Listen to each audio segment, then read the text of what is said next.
আসসালামু আলাইকুম। এনটিআরসি এর প্রস্তুতি হিসেবে বাংলার ধারাবাহিক ক্লাসে ইংলিশ মজা জব স্টুডিও থেকে সাথে আছে আমি মোহাম্মদ নাহিদুল ইসলাম নাহিদ। তো আশা করি আপনারা সবাই অনেক ভালো আছেন এবং সুস্থ আছেন। আপনাদের সবাইকে স্বাগত জানাচ্ছি আজকের আমাদের লাইভ সেশনে। স্পেশালি যারা আমাদের সাথে আজকে নতুন করে যুক্ত হচ্ছেন বা প্রথম দিনের মতো যুক্ত হচ্ছেন সবাইকে স্বাগত জানাচ্ছি। এবং যারা নতুন করে যুক্ত হচ্ছেন এবং যারা পুরাতন আগে থেকেই ছিলেন, বরাবরই আমাদের ক্লাস করে থাকেন, আপনাদের সবাইকে অনুরোধ করব আমাদের ক্লাসগুলো অবশ্যই শেয়ার দেবেন এবং আপনাদের পরিচিত যারা রয়েছেন, যারা চাকরি প্রত্যাশী তাদেরকে মেনশন করে জানিয়ে দিতে পারেন আমাদের এই আজকের ক্লাসটা। তো আজকে আমাদের, আপনারা নিশ্চয় জানেন, বাংলার ধারাবাহিক ক্লাসে যদি বলি, তো বাংলার ধারাবাহিক ক্লাসের অংশ যদি বলি তাহলে আজকে আমাদের সপ্তমতম দিনের মতো ক্লাস হাজির হয়েছি। মূলত আলোচ্য বিষয় হচ্ছে ধ্বনি পরিবর্তন এবং মুখস্থ বেইজের মধ্যে যদি বলি তাহলে সমার্থক শব্দ। তো এই টপিকটা নিয়ে আজকে মূলত আলোচনা হবে, পড়া হবে। আচ্ছা, আরিফুল্লাহ, শেষ বিকালের মেয়ে, জান্নাতুল ফিরদৌস, জাকি সহ আরও অনেকেই সালাম জানিয়েছেন। ওয়ালাইকুম আসসালাম। আশা করি সবাই আপনারা অনেক ভালো আছেন। আহ, জি আলহামদুলিল্লাহ, অনেক ভালো রেখেছেন আল্লাহ। তো যাই হোক, আজকে আমরা ক্লাস শুরু করব তার আগে একটু স্মরণ করিয়ে দেই, সেটা আমাদের যে অল ইন ওয়ান কোর্সিন ব্যাংক রয়েছে। এই অল ইন ওয়ান কোর্সিন ব্যাংকে আপনারা যারা নতুন যুক্ত হয়েছেন, যারা আপনারা এখনও বইটা ক্রয় করেননি, তারা অবশ্যই আমাদের এই বইটা ক্রয় করে নেবেন। কেন নেবেন? এই কারণে যে আমাদের এই বইটা ক্রয় করার মাধ্যমে আপনি কিন্তু আমাদের যে প্রাইভেট গ্রুপ রয়েছে সেই গ্রুপে কিন্তু আপনি ফ্রি পরীক্ষা দিতে পারবেন, ফ্রি পিডিএফ সংগ্রহ করতে পারবেন, একই সাথে সাজেশন বলি, মেন্টর বলি, যে কোনো সহযোগিতা কিন্তু আমাদের এই পেজ থেকে বা আমাদের এই গ্রুপ থেকে কিন্তু আপনারা পেয়ে যাবেন। তো সেই সহযোগিতা বলি বা সেই সুযোগ সুবিধার কথা যদি বলি, তো সব কিছু পাওয়ার জন্য আপনাদের পূর্ব শর্ত হচ্ছে আমাদের অল ইন ওয়ান কোর্সিন ব্যাংক যেটা রয়েছে সেটা ক্রয় করে আমাদের যে পেজ রয়েছে পেজে কিন্তু ইনবক্স করে জানিয়ে দেওয়া। তাহলে আপনাদেরকে একটা গ্রুপ দেওয়া হবে, সেই গ্রুপে কিন্তু আপনি যুক্ত হওয়ার মাধ্যমে আমাদের যে ফ্যাসিলিটিগুলো রয়েছে, আমাদের যে গ্রুপের যে অ্যাক্টিভিটিসগুলো রয়েছে সবগুলো কিন্তু আপনারা জেনে যাবেন এবং সুবিধাগুলো পেয়ে যাবেন। তো যাই হোক, আমরা ক্লাসে ফিরে যাচ্ছি আমাদের সপ্তম দিনের মতো। তো আমি একটু মনে করে দিই, আমাদের কিন্তু টোটালে বাংলার উপরে যদি বলি 24টা ক্লাস হবে। সেটার ধারাবাহিকতায় কিন্তু আজকে আমার সপ্তম দিনের মতো আমরা হাজির হয়েছি। প্রায় দেখতে দেখতে 3/1 ক্লাস কিন্তু আমরা অলরেডি শেষ করে ফেলেছি। তো আমাদের যেই টপিকগুলো, যেই টপিক অনুসারে বা যে রুটিন অনুসারে আমাদের ক্লাসগুলো হচ্ছে, এগুলো কিন্তু আপনারা নিশ্চয়ই জানেন। বা যারা জানেন না, যারা নতুন যুক্ত হয়েছেন, আপনাদের কাছে অনুরোধ থাকবে আমাদের যারা বই ক্রয় করেছেন অলরেডি তো আপনারা জেনেই গিয়েছেন যে আমাদের আসলে পরীক্ষা কিভাবে হয়, রুটিন কবে, কিভাবে কোন পরীক্ষা, এই সব বিষয়গুলো কিন্তু আপনারা জেনে গিয়েছেন। আর যারা এখনও যুক্ত হননি বা আমাদের বইটা ক্রয় করেননি, অবশ্যই আপনারা ক্রয় করে আমাদের এই বিষয়গুলো জেনে নেবেন। আর অনেকেই হয়তোবা নতুন করে যুক্ত হয়েছেন আমাদের পেজে বা বই ক্রয় করেনি, তাদের উদ্দেশ্যে আমাদের যে পেজটা রয়েছে পেজেও কিন্তু আমাদের অলরেডি দেয়া হয়ে গিয়েছে আমাদের রুটিন, কবে কোন পরীক্ষা এবং কবে কোন ক্লাস, এ সব কিছু বিষয় কিন্তু আমাদের জানিয়ে দেওয়া হয়েছে। তো ওকে, তো আমরা শুরুতেই দেখব যে ধ্বনি পরিবর্তনের উপরে আমাদের যে ক্লাসটা, সেই ধ্বনি পরিবর্তন অধ্যায়টা আসলে এনটিআরসি পরীক্ষার জন্য বা নিবন্ধন পরীক্ষার জন্য আসলে কতটা গুরুত্বপূর্ণ বা কতটা আসলে ইম্পর্টেন্ট, যেটাই আমরা বলি না কেন। তো এইটা একটু সামারি করে আমরা দেখব। আমি বরাবরই একটা কথা বলি, এইটা দেওয়ার উদ্দেশ্য আপনাদের একটাই, যাতে করে আপনারা নিজের মতো করে বুঝতে পারেন যে আসলে পরীক্ষার জন্য বা এনটিআরসি পরীক্ষার জন্য কোন টপিকটা সব থেকে বেশি গুরুত্বপূর্ণ, কোন কোন টপিকটা একটু কম বা না পড়লেও চলবে। এই সবগুলো বিষয় কিন্তু আপনারা একটা কনসেপ্ট আপনারা পেয়ে যাবেন, যার কারণে কিন্তু আমি মূলত আপনাদেরকে এই অ্যানালাইসিসটা আমি দিয়ে থাকি মূলত। তো যাই হোক, খেয়াল করে দেখবেন এখানে 3টে পর্যায় রয়েছে, স্কুল কলেজ, আর একটা হচ্ছে কি স্কুল পর্যায় 2, অর্থাৎ হাই স্কুল, মাদ্রাসা এবং কলেজ পর্যায়ে যে পরীক্ষাগুলো রয়েছে সেখানে এই অধ্যায় থেকে বিগত বছর এনটিআরসিগুলোতে কোন কোন সালে বা কোন কোন তমতে আসলে কেমন পরীক্ষা এসছে সেটার একটা চিত্র এখানে তুলে ধরা হয়েছে। খেয়াল করি, যদিও ষষ্ঠ থেকে যদি বলি 12তম পর্যন্ত খুব একটা পরীক্ষায় আসেনি বললেই চলে, তারপরে থেকে অর্থাৎ 13তম থেকে কিন্তু কলেজ পর্যায়ে প্রায় বলা যায় যে একটা করে আসছে, যদিও লাস্ট 17 এবং 18তম নিবন্ধনে কিন্তু আসতে দেখা যায়নি। তবে আমরা ধরেই নিচ্ছি মোটামুটি 19তম বলি বা 9মতম নিবন্ধন যেটাই আমরা বলি। তো আশা করি ইনশাল্লাহ এই টপিক থেকে একটা কমন পাওয়া যাবে। আর স্কুল পর্যায়ের কথা বলি, এটা অতটাই গুরুত্বপূর্ণ নাও যদি বলি আমি, খুব একটা গুরুত্বপূর্ণ না হলেও কিন্তু ইদানিং শেষের দিকে একদম 18তম বা লাস্ট যে ইন্টারসি পরীক্ষা হয়েছে সেখানে কিন্তু আমরা পরীক্ষায় আসতে দেখেছি। তো সুতরাং এটা আসলে পরীক্ষায় আসতে পারে এটা আসলে বলা মুশকিল। তো আমরা এই বিষয়টা একটু দেখব।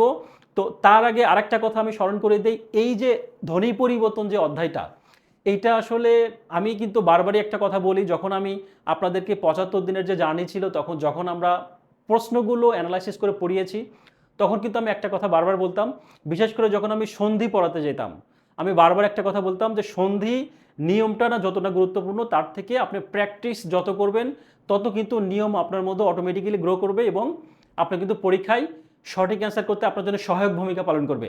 ঠিক একই রকমভাবে আমি বলবো যে এই যে অধ্যায়টা রয়েছে ধ্বনি পরিবর্তন, এই অধ্যায়টা প্রশ্ন পড়ার থেকে যেটা বেশি গুরুত্বপূর্ণ, আমি কিন্তু সবসময় একটা কথা বলি যে বিগত প্রশ্ন। বাট এইটা আমি বলবো যে আপনারা এই অধ্যায়টা অবশ্যই অবশ্যই আগে বুঝবেন। আপনি যদি বুঝে না পড়ে শুধু এক্সাম্পল প্র্যাকটিস করেন, এই অধ্যায় থেকে আপনি কিচ্ছু বুঝতে পারবেন না, কোনো কাজেই আপনাকে দিবে না, কোনো কাজেই কিন্তু আপনার আসবে না। সুতরাং আপনাদের প্রতি যেটা অনুরোধ থাকবে, এই অধ্যায়টা যতটা না প্র্যাকটিস করবেন ততটা আসলে বুঝিয়ে বুঝিয়ে বুঝতে হবে, দেন আপনি প্র্যাকটিস করবেন অনুশীলনী থেকে। ঠিক আছে? তো সব থেকে গুরুত্ব দিব আমরা এটা বুঝিয়ে পড়ার জন্য। তো আমি যদিও স্লাইডে অনুশীলনের যে প্রশ্নগুলো রয়েছে যেইটুকু দরকার সেইটুকুই রেখেছি, অতটা বেশি রাখিনি, কারণ এটা আসলে বোঝার বিষয়। আপনি যদি বুঝতে পারেন অটোমেটিক্যালি কিন্তু আপনি সব বিষয় শেষ করতে পারবেন। আচ্ছা, সমার্থক শব্দ যদি বলি, আপনারা গত ক্লাসে আমি দেখিয়েছি সমার্থক শব্দের বিষয়টা এবং বলেছি আসলে কিভাবে পড়বেন। তারপরে একটু শর্ট করে বলি যে সমার্থক শব্দটা মূলত মুখস্থ বেই যেই বইটাই আপনার কাছে রয়েছে, সেটা জব সলিউশনের যে কোনো বই বা যে কোনো সিরিজের বই, সেই সিরিজের বইয়ের যে বিগত প্রশ্নগুলো রয়েছে সবগুলো প্রশ্ন আগে ভালোভাবে শেষ করবেন। দেন আপনি যদি মনে করেন যে আপনি আরও পড়তে চান, সেই ক্ষেত্রে আপনি এই অধ্যায়ের যে মূল যে পড়াগুলো রয়েছে সেই পড়াগুলো কিন্তু আপনি আপনার মতো করে পড়ে নেবেন। ওকে, এটাই মূলত বিষয়। তো ধ্বনি পরিবর্তনের কি কি প্রশ্ন হয় আমরা কিন্তু জানি যে বিভিন্ন ধরনের ধ্বনি ব্যঞ্জন, ধ্বনি চ্যুতি, হ্যাঁ, সমীভবন, বিষমীভবন, অপিনিহিতি, এই বিষয়গুলো কিন্তু পরীক্ষায় এসে থাকে। মিস পুষ্প খাতুন বলেছেন বই নিতে চাই। হ্যাঁ, এখানে বানানটা চাই হয়েছে, এটা চাই হবে। হ্যাঁ, বাংলা যেহেতু আমরা যেহেতু বাংলা ক্লাস করছি, সুতরাং আমরা বই নিতে চাই, চয় আকার রস্বই, এই বানানটা এটা হবে। হ্যাঁ, আমরা অন্তুস্থ অ এবং রস্যের ব্যবহারটা আমাদের জানতে হবে। হ্যাঁ, এটা কিন্তু চাই হবে না, এটা হবে হচ্ছে চাই, আমি বই কিনতে চাই। যাই হোক, তো বই কেনার জন্য আপনাদের অনুরোধ থাকবে, আপনারা অবশ্যই আমাদের যে পেজ রয়েছে পেজে কিন্তু আপনারা নক দেবেন, নক দিলে আপনাদেরকে বই কেনার যে প্রসেসগুলো রয়েছে সেগুলো কিন্তু সবগুলো আপনারা জেনে যাবেন। ঠিক আছে, এ হচ্ছে বিষয়। তো আমরা বেসিক বিষয় একটু জানি, একটু বেসিক বিষয় খেয়াল করি যে ধ্বনি পরিবর্তনটা আসলে কি। নর্মালি যদিও এগুলো পরীক্ষার জন্য অতটা গুরুত্বপূর্ণ না, বাট আমাদের বোঝার সুবিধার জন্য একটু এই বেসিক বিষয়গুলো একটু খেয়াল করি। বলা হয়েছে যে ভাষার পরিবর্তন হয় ধ্বনি পরিবর্তনের মধ্য দিয়ে। তো ভাষা ভাবের বাহন এবং ভাষা কিন্তু নদীর প্রবাহের মতো গতিশীল। তো সহজ কথায় ধ্বনি পরিবর্তন মানে আমি যদি বলি যে এটা একটু খেয়াল করি, এই লাইনটা খুব গুরুত্বপূর্ণ। সহজ কথায় যদি ধ্বনি পরিবর্তন বলি, তো ধ্বনি পরিবর্তন মানে কেবল উচ্চারণের পরিবর্তন, অর্থের পরিবর্তন নয়। অর্থাৎ আমরা যে ধ্বনিটা পরিবর্তন করছি এইটা মূলত আমরা উচ্চারণগত পরিবর্তন, অর্থাৎ কোন বর্ণটা আগে আসবে, কোন বর্ণটা পরে যাবে বা কোনটি বিচ্যুতি হবে, এই বিষয়গুলো নিয়ে কিন্তু আমরা জানবো। এটা এখানে বলা হয়েছে যে এটা আসলে মূলত উচ্চারণের পরিবর্তন, অর্থের কোনো পরিবর্তন নয়। এবং এটা আমরা নিশ্চয় জানি ধ্বনি পরিবর্তনটা মূলত ধ্বনিতত্ত্বে আলোচনা করা হয়, ধ্বনিতত্ত্বে। হ্যাঁ, ধ্বনিতত্ত্বে আলোচনা করা হয়, ধ্বনিতত্ত্বে। আচ্ছা, তো এখন আমরা খেয়াল করি যে চারটা উপায়ে মূলত ধ্বনির পরিবর্তন হয়, চারটা উপায়ে। সেই চারটা উপায়গুলো কি কি একটু আমরা দেখি। যে কোনো ধ্বনি যুক্ত হয়, চারটা উপায়ে ধ্বনির পরিবর্তন হয়। এক নম্বর হচ্ছে কি কোনো ধ্বনি লোপ পায়, আবার হচ্ছে কি কোনো ধ্বনি যুক্ত হয়, তারপর একটি ধ্বনি অন্য ধ্বনিতে রূপান্তরিত হয়, কোন দুটি ধ্বনি পরস্পরের স্থান বিনিময় করে পরিবর্তন করে। আচ্ছা, ধ্বনি পরিবর্তনের কারণের কথা যদি বলি, তো কারণটা হচ্ছে মুখ গহ্বরের প্রত্যঙ্গের আড়ষ্টতা বা হীনতার কারণে, উচ্চারণের দ্রুততা, উচ্চারণের সহজবোধ্যতা এবং দ্রুত উচ্চারণের কারণে বা উচ্চারণের অসাবধানতার কারণে কিন্তু আমরা এই সকল কারণে হচ্ছে আমরা ধ্বনি পরিবর্তনের অন্যতম কারণ বলা যায়। তো আমি খেয়াল করি যে প্রথমে কিন্তু একটা কথা বলেছি, এখানে লাইনটা একটু খেয়াল করি যে সহজ কথায় ধ্বনি পরিবর্তন মানে উচ্চারণের পরিবর্তন, অর্থের পরিবর্তন না। এই কথাকে আমি যদি একটু বলি, সামারি করি, সাপোজ ধরুন আপনি কিন্তু আজকের থেকে 10 বছর আগে যেরকম ছিলেন এখন কিন্তু সেই ব্যক্তিটাই রয়েছেন, কিন্তু আপনার মধ্যে কিন্তু অনেক চেঞ্জ রয়েছে। কীরকম? শরীরগত বা শারীরিক দিক থেকে চেঞ্জের কথা যদি বলি, বা অনেক চিন্তা ভাবনার চেঞ্জ হচ্ছে, শারীরিক দিক থেকে চেঞ্জ হয়েছে। হয়তো বা আপনার চুল ছিল আগে, এখন চুল নেই। হ্যাঁ, তো আগে আপনি নর্মালি যেটা করতেন, বা অনেক সময় হয় না যে এইচএসসি পাশ করার পরে ভার্সিটিতে যখন যায়, তো কোনো স্টুডেন্টের নাম যদি হয় শামসু, তো সে ঢাকা বিশ্ববিদ্যালয়ে যখন ভর্তি হয় তখন তার নামটা আর শামসু থাকে না, তখন নামটা কি হয়? শামস। হ্যাঁ, বা কোনো স্টুডেন্ট যদি জরিনা নাম হয়, তো সেই মেয়েটা যখন ভার্সিটিতে চান্স পায় তখন তাকে আর জরিনা বলে না। হ্যাঁ, তখন তার নাম চেঞ্জ হয়ে কি হয়? তখন তার নাম চেঞ্জ হচ্ছে যারা। অনেক সময় দেখি না আমরা ফেসবুকে বিভিন্ন ধরনের নিকনাম, লাল পরি, নীল পরি, তো এরকম জরিনা নাম থেকে যখন যারা হয়ে যায়, তখন এই জরিনাটি কি আসলে ব্যক্তি হিসেবে চেঞ্জ হয় নাকি শুধু তার নামটা চেঞ্জ হয়? ব্যক্তি কিন্তু জরিনাই রয়েছে, বা ব্যক্তি কিন্তু শামসুই রয়েছে, বাট সে কি হয়েছে সময়ের ব্যবধানে শামসু থেকে শামস আর জরিনা থেকে যারা হয়েছেন, অর্থাৎ সে ব্যক্তিটা কিন্তু ঠিকই রয়েছেন, কিন্তু তার পরিবর্তন হয়েছে, তার পোশাকের পরিবর্তন হয়েছে, তার কথাবার্তার পরিবর্তন হয়েছে। তো এই সব পরিবর্তনগুলো কিন্তু মূলত আমরা জানবো। তো ধ্বনিটা কিন্তু অনেকটা এইরকমই, ধ্বনিটা হচ্ছে মূল বিষয়টা ঠিক থাকবে, অর্থাৎ অর্থটা কিন্তু ঠিকই থাকবে, বা আপনি যেই 10 বছর আগে যেই ব্যক্তি ছিলেন এখনও কিন্তু ঠিক সেই ব্যক্তি রয়েছেন, কিন্তু আপনার মধ্যে অনেক বিষয় চেঞ্জ হয়েছে। কীরকম? সাপোজ আপনি চশমা পরতেন না, এখন কিন্তু আপনি চশমা পরেন, হতে পারে এরকম, তাই না? তো এইরকম অনেক চেঞ্জ রয়েছে, সেই চেঞ্জগুলোই মূলত আমরা দেখব। অর্থাৎ ব্যক্তি হিসেবে আপনি ঠিকই থাকবেন, বাট আপনার চেঞ্জ থাকবে, সেটা হতে পারে বিভিন্ন জায়গা থেকে বিভিন্নভাবে পরিবর্তন।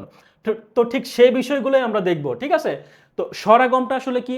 আমরা একটু আগে জেনেছি কি, যে জরিনা যখন ভার্সিটিতে চান্স পায়, তো তখন কিন্তু তার নামটা আসলে জরিনা থেকে যারা হয়ে যায়, তো এখানে একটা নতুন করে যুক্ত হয়। তো ব্যাপারটা এরকম, আমরা খেয়াল করব যে উচ্চারণের সুবিধার জন্য শব্দে যখন স্বরধ্বনির আগমন ঘটে তখন তাকে আসলে স্বরাগম বলে।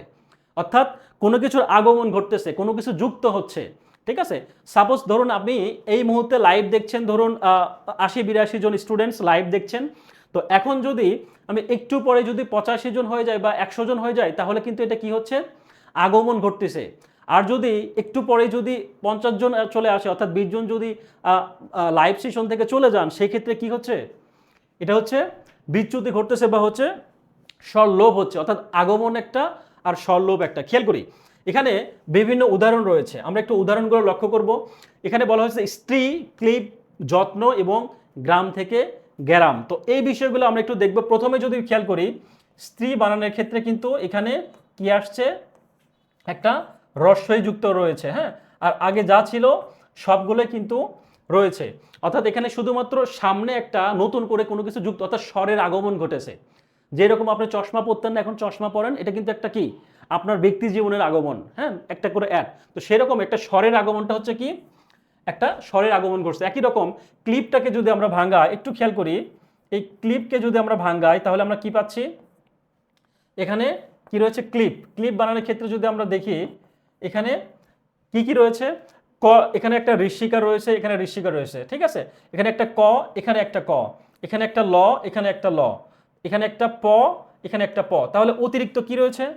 অতিরিক্ত কিন্তু একটা আমরা রস্বইকার দেখতে পাচ্ছি। এইটাই মূলত কি? স্বরাগম, অর্থাৎ স্বরের আগম, একটা আমরা রস্বইকার দেখতে পাচ্ছি। ঠিক একই রকম স্ত্রী থেকে একটা রস্বইকার সামনে দেখেছি। ঠিক একই রকম যদি বলে যত্ন, হ্যাঁ, আমরা একটু খেয়াল করে দেখি, যত্ন,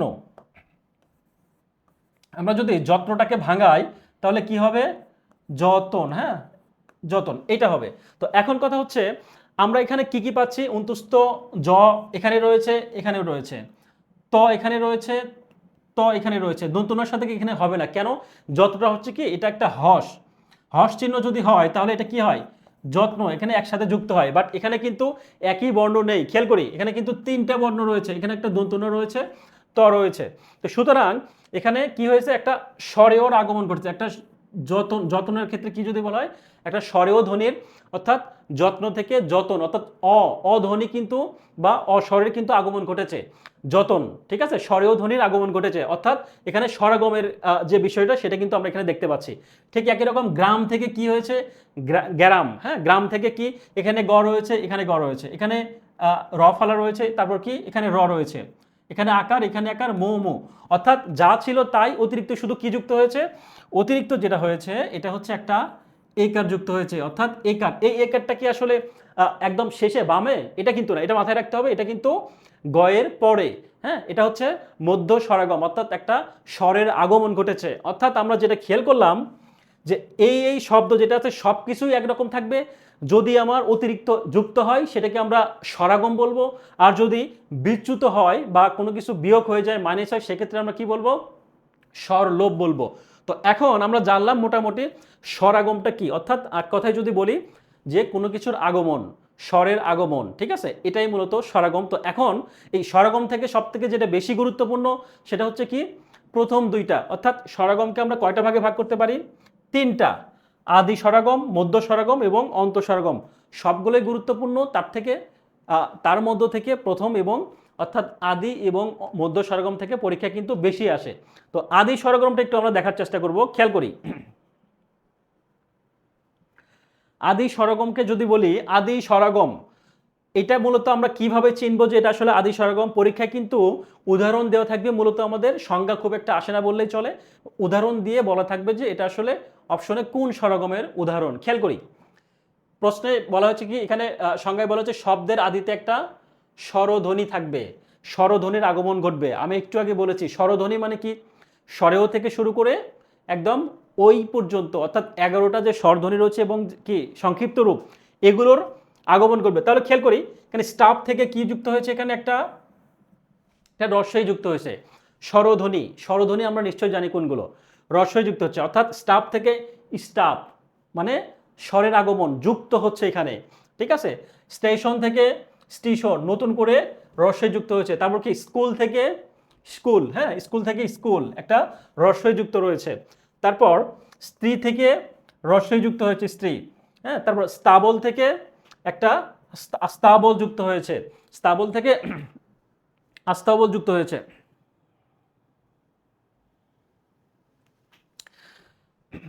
তারপর কি স্পৃহা থেকে, তারপর কি একটা স্বরিয়া যুক্ত রয়েছে, অর্থাৎ স্বরধ্বনি যুক্ত রয়েছে। স্তাবল শব্দের অর্থ হচ্ছে কি, স্তাবল শব্দের অর্থ হচ্ছে যেখানে ঘোড়াকে বাঁধা হয় বা ঘোড়া রাখার জায়গা, হ্যাঁ। আর গৌশালা হচ্ছে গরু রাখার জায়গা, আর স্তাবল হচ্ছে যেখানে ঘোড়া রাখা হয় বা যেখানে আসলে ঘোড়া হচ্ছে বেঁধে রাখা হয়, অর্থাৎ ঘোড়া রাখার স্থান। ঠিক একই রকমভাবে স্পর্ধা। তো আমরা অনেক সময় কিন্তু বাংলা মুভিতে দেখি এরকম যে বাপ্পারাজ বলি, হ্যানার কথাই বলি, আর হচ্ছে ওমর সানির কথাই বলি। তো তারা কিন্তু বলে যে ধনী, নর্মালি আগে যেটা হতো যে নায়ক হচ্ছে কি গরিব আর নায়িকা হচ্ছে ধনী। তো কি করতো বাপ্পারাজ বা ওমর সানি, কি করতো মৌসুমীকে বিয়ে করার জন্য চলে যাইতো। তো ভেলেন এখন বলতো কি, এত বড় সাহস তোর যে তুই আমার মেয়ের দিকে নজর দিয়েছিস বা আমার মেয়েকে বিয়ে করতে চাস, যে গরিবের ছেলে হয়ে। তো এত বড় আস্পর্ধা তোর, এত বড় আস্পর্ধা যে তুমি, হ্যাঁ, বুঝতেই পারছেন কি। তো এই হচ্ছে আস্পর্ধা, হ্যাঁ, আস্পর্ধা থেকে, স্পর্ধা থেকে সেই হচ্ছে সরেয়াতে আস্পর্ধা, এত বড় সাহস, এত বড় আস্পর্ধা, দুঃসাহস, হ্যাঁ, ব্যাপারটা এরকম। তো সুতরাং আমরা যেটা পেলাম যে স্বরাগম তো আমরা জানলাম স্বরের আগমন থাকবে, অর্থাৎ প্লাস হবে। আমি যদি এভাবে চিন্তা করি, একটা প্লাস যুক্ত হবে বা প্লাস চিহ্ন হবে বা কোনো কিছু অ্যাড হবে। কোথায় অ্যাড হবে? যদি আদিতে হয় তাহলে সেটা আদি স্বরাগম, যদি মধ্যই হয় মধ্য স্বরাগম, আর যদি শেষে হয় তাহলে কি অন্তঃস্বরাগম। তাহলে আমরা প্রথমেই জানলাম যে এরকম ভার্সিটিতে যাওয়ার পরে তার অনেক কিছু চেঞ্জ হয়, নতুন করে অ্যাড হয়। আপনি যে ব্যক্তি ছিলেন 10 বছর পরেও সেই ব্যক্তি, আপনার মধ্যে অনেক কিছু অ্যাড হয়েছে। আপনি চুলটা আগে যেভাবে আঁচড়াইতেন এখন কিন্তু অন্যভাবে আঁচড়ান। তো এভাবে কিন্তু আপনার ব্যক্তিটা এক থাকলেও আপনার মধ্যে কিন্তু অনেক বিষয় যুক্ত হয়েছে বা অ্যাড হয়েছে।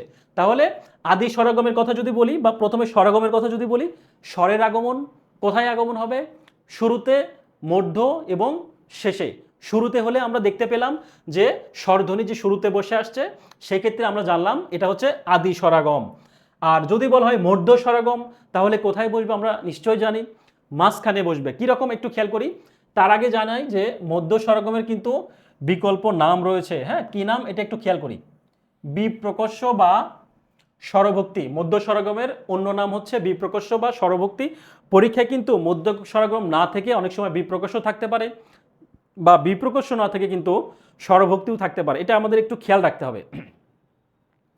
ওকে, তো এখন আমরা দেখব শব্দের মাঝে স্বরেয় স্বরের আগমন, অর্থাৎ মাঝখানে আমরা একটু দেখার চেষ্টা করব। খেয়াল করি, আমরা একটু আগে কিন্তু দেখেছি রত্ন থেকে এখানে কিন্তু একটা হর্ষ চিহ্ন রয়েছে, অর্থাৎ হর্ষ দিয়ে কিন্তু রত্ন হয়েছে, একই রকম যত্ন হয়েছে, ঠিক আছে, একটা হর্ষ চিহ্ন। বাট এখানে যেহেতু এটা যদি হর্ষ চিহ্ন বসাইতাম তাহলে কিন্তু এই রত্ন আর এই রত্নের মধ্যে কোনো পার্থক্য থাকতো না।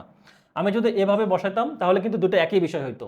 যেহেতু এখানে হর্ষ চিহ্ন নেই, সুতরাং এটা হচ্ছে একটা কি আছে, রতন, অর্থাৎ এখানে মনে মনে বা এটা কি স্বরেও হচ্ছে উজ্জ্ব রয়েছে। ঠিক একই রকম যত্ন হচ্ছে যতন, স্বরেও উজ্জ্ব রয়েছে।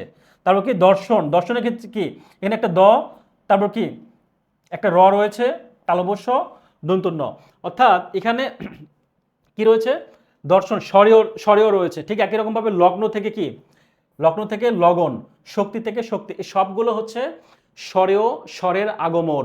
অর্থাৎ এখানে মাঝখানে কি রয়েছে, মাঝখানে একটা স্বরেও ধ্বনি রয়েছে। আর আমরা নিশ্চয় জানি, আমরা জেনে আসছি কি, যে স্বরধ্বনি কিন্তু শুরুতে থাকলে আদি স্বরগম, স্বরধ্বনি কিন্তু মাঝখানে থাকবে। তো এই স্বরটা কিন্তু একটা স্বরধ্বনি। আমরা হর্ষকে যদি, এটাকে যদি রেফকে যদি ভাঙাই তাহলে কিন্তু আমরা একটা র পাচ্ছি, তাই না? তাহলে এই রে, এই রফটা, এই রেফটা কিন্তু এই র, আর পরে যেটা আছে সেটাই। তার মানে কি, র উচ্চারণ করতে কিন্তু একটা স্বরেও আসে না।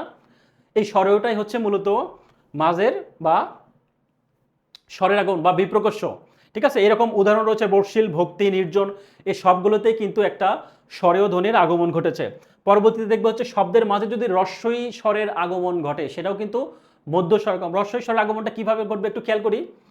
ফটা এখানে আছে, এখানে আছে, ল এখানে আছে, ল এখানে আছে, ম আছে, ম আছে, ঋষিকার আছে, ঋষিকার আছে। তাহলে অতিরিক্ত কি রয়েছে, অতিরিক্ত কিন্তু একটা ঋষিকার যুক্ত রয়েছে, সেটা কোথায়, একদম মাঝখানে। ঋষিকার মানে এইটা, হ্যাঁ। তাহলে মাঝখানে যেহেতু যুক্ত রয়েছে, অর্থাৎ শব্দের মাঝখানে হচ্ছে একটা রস্বই স্বরের আগমন ঘটেছে। ঠিক একই রকমভাবে ক রয়েছে, এখানে ক, ল রয়েছে, ল, আকার আকার, হ্যাঁ, দন্তস্ব দন্তস্ব, তার মানে একটা কি, একটা ঋষিকার রয়েছে। ঋষিকার মানে কি, এটা। এখন অনেকে আপনারা ভাবতে পারেন যে এই ঋষিকার যেহেতু প্রথমের দিকে আছে, তার মানে কি এই রস্বইটা সামনে। তো সামনে যদি হয় তাহলে আমরা কিভাবে উচ্চারণ হবে, খেয়াল করি। ই ক্লাস, আসলে কি তাই, এটা হচ্ছে কি ক্লাস থেকে ক্লাস, তার মানে এই রস্বইটা হচ্ছে এই কয়ের পরে, হ্যাঁ, এই কয়ের পরে হচ্ছে কিন্তু এই রস্বই। এটা আমাদের মাথায় রাখতে হবে, এটা ভুল হলে কিন্তু হবে না, ঠিক আছে। আপনি কিন্তু অনেক সময় ভুলে দিতে পারেন যে ঋষিকার যেহেতু সামনে আছে তাহলে এটা আদি স্বরগম, কিন্তু ব্যাপারটা তা না, হ্যাঁ, এটা মাথায় রাখতে হবে, এটা কিন্তু মাথায় রাখতে হবে। তো এটা কিন্তু মাঝখানে, হ্যাঁ, মধ্য জায়গায় বা মাঝখানে। ঠিক একই রকমভাবে ক্লিপ, একই রকম, এই সবগুলো কিন্তু এখানে রয়েছে, শুধুমাত্র একটা নতুন করে যুক্ত রয়েছে একটা রস্বইকার, যেটা আসলে মাঝখানে বসেছে। তারপর কি গ্লাস থেকে গ্লাস, প্লিজ থেকে প্লিজ, এই সবগুলো কিন্তু রস্বই স্বরের আগমনের কথাই বলা রয়েছে। তো শব্দের মাঝে যদি কি থাকে, রস্বকারের আগমন ঘটে, সেই ক্ষেত্রেও কিন্তু আমরা মধ্য স্বরগ্রম করতে পারি। তাহলে মধ্য স্বরগ্রম হওয়ার জন্য কিন্তু বিভিন্ন স্বর রয়েছে, কারণ আমরা কিন্তু জেনেছি যে স্বরধ্বনিই হচ্ছে টোটালে 11টি, এবং এগুলোর যে স্বর কার রয়েছে সেগুলো কিন্তু বিভিন্নভাবে বিভিন্ন সময় কিন্তু এগুলো বসে। তো খেয়াল করে, এখানে একটা মো রয়েছে, এখানে একটা রস্য রয়েছে, ঠিক আছে। তারপরে এখানে একটা ক রয়েছে, এখানে একটা ক রয়েছে, এখানে একটা ত রয়েছে, এখানে একটা অতিরিক্ত কি রয়েছে, অতিরিক্ত হচ্ছে যে একটা রস্যকার রয়েছে। অর্থাৎ রস্যকারটা আমরা নিশ্চয় জানি, এটাকেও কিন্তু আমরা সংক্ষিপ্তভাবে এভাবে লিখতে পারি। অর্থাৎ আমরা এটার স্বরবর্ণের কিন্তু সংক্ষিপ্ত রূপ, এটা বা সংক্ষিপ্ত রূপকে আমরা কি জানি, এর আগে পড়ে আসছি, স্বরবর্ণের সংক্ষিপ্ত রূপকে কার বলে। তো সেটা কিন্তু এটা একটা, ঠিক আছে। ভ্রুর ক্ষেত্রে কিন্তু তাই, ভটা এখানে রয়েছে, ঠিক আছে, এখানে র ফলাটা র রয়েছে, একটা রু রয়েছে, আর অতিরিক্ত যে ভয়ের সাথে যে রস্য রয়েছে, এটা কিন্তু অতিরিক্ত, হ্যাঁ, একটা আগমন, যেটা ছিল না, নতুন করে আসছে। এটাই মূলত হচ্ছে মধ্য স্বরাগমের উদাহরণ। ঠিক একই রকমভাবে তুর্ক, শুক্রবার, দুর্জন, এই সবগুলো বিষয় কিন্তু আপনারা এক্সাম্পলগুলো একটু দেখবেন, তাহলে কিন্তু বুঝে যাবেন। তো একটা কথা বলি যে এই অধ্যায়গুলো কিন্তু একটু ক্রিটিক্যাল টাইপের, আপনি যদি মনোযোগ সহকারে দেখেন তাহলে কিন্তু আপনার জন্য অনেক সহজ হবে। আর প্রথমে যদি দেখতে প্রবলেম হয়, বুঝতে সমস্যা হয়, পরবর্তীতে আপনি আবারও টেনে গিয়ে আমাদের ক্লাসটা দেখে নেবেন, ঠিক আছে। আর শব্দের মাঝে যদি বলি একার, এটাও কি একটা কি স্বরধ্বনি না, একারও তো একটা স্বরধ্বনি, একারকে আমরা এভাবে তো লিখতে পারি একার। তো একারকে হচ্ছে স্বরধ্বনি। তো এইটা যদি মাঝখানে আসে, একটু খেয়াল করি, গ্রাম থেকে গ্রাম কিরকম, গ এখানে রয়েছে, এখানে রয়েছে, র ফলা রয়েছে, এখানে র রয়েছে, আকার রয়েছে, এখানে আকার, মো রয়েছে, মো রয়েছে, তাহলে মাঝখানে অতিরিক্ত কি রয়েছে, একটা একার যুক্ত রয়েছে। তো এই একারটা কিন্তু আসলে প্রথমের দিকে না, এটা কিন্তু মিডল পয়েন্টে, অর্থাৎ গেরাম, হ্যাঁ, গ্রাম থেকে গেরাম, এটা হচ্ছে মাঝখানে বা মধ্য স্বরের আগমন ঘটেছে। ঠিক একই রকমভাবে স্রেফ থেকে স্রেফ, এই তো একার। তারপর প্রেম থেকে কি প্রেম, প্রেম থেকে প্রেম। অর্থাৎ আপনি এই শব্দটাকে যদি ভাঙান, এই সবগুলো তো পাবেনই, অতিরিক্ত একটা স্বরের আগমন থাকবে। অর্থাৎ আপনি যা তা তো থাকবেনই, অতিরিক্ত আপনার কি যুক্ত হচ্ছে সেটাই কিন্তু মূলত এই স্বর। ঠিক আছে, এটাকে ভাঙালে কিন্তু এই একটা আপনি একার পেয়ে যাবেন। ঠিক আছে, তারপর একই রকম প্রায়, ব্লাক, ঘ্রাণ, এই সবগুলো কিন্তু একই রকমভাবে আমরা বুঝতে পারি। পরবর্তী খেয়াল করে অন্তঃস্বরগম মানে কি এবার জানবো আমরা।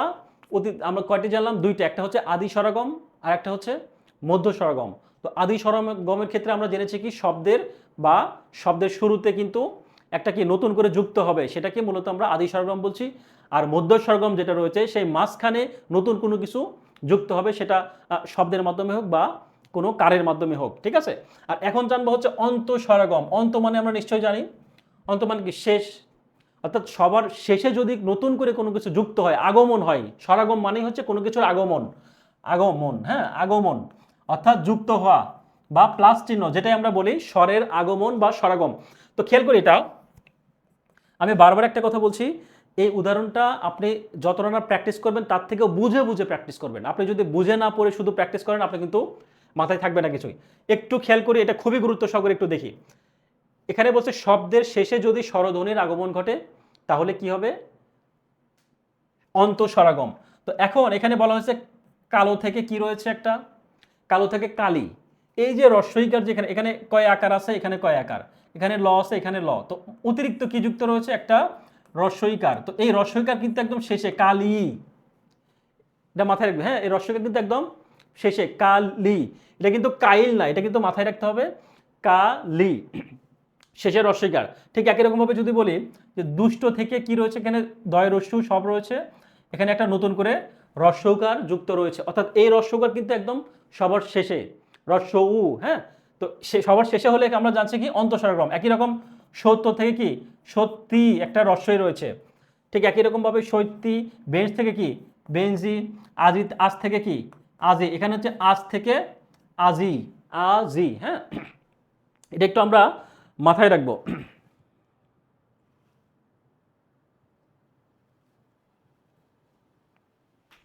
এটা কিন্তু আমরা মাথায় রাখবো। কিন্তু যদি বলা হয়, আমরা একটু খেয়াল করি, এখানে এখানে অপশনে বলা রয়েছে কি, আমরা একটু দেখিয়ে দেই, আজ থেকে, এখানে কিন্তু দুইটা কিন্তু আলাদা আলাদা লেখা রয়েছে। একটা খেয়াল করি, প্রথমে বলা হয়েছে কি আজ থেকে আজই, আর একটা হচ্ছে কি আজ থেকে আইস। এটা একটু মাথায় রাখতে হবে।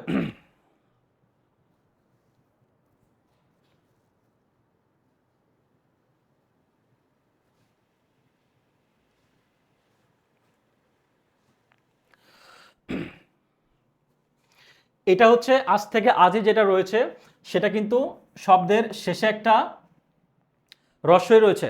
আচ্ছা, অনেকেই কমেন্ট করছেন,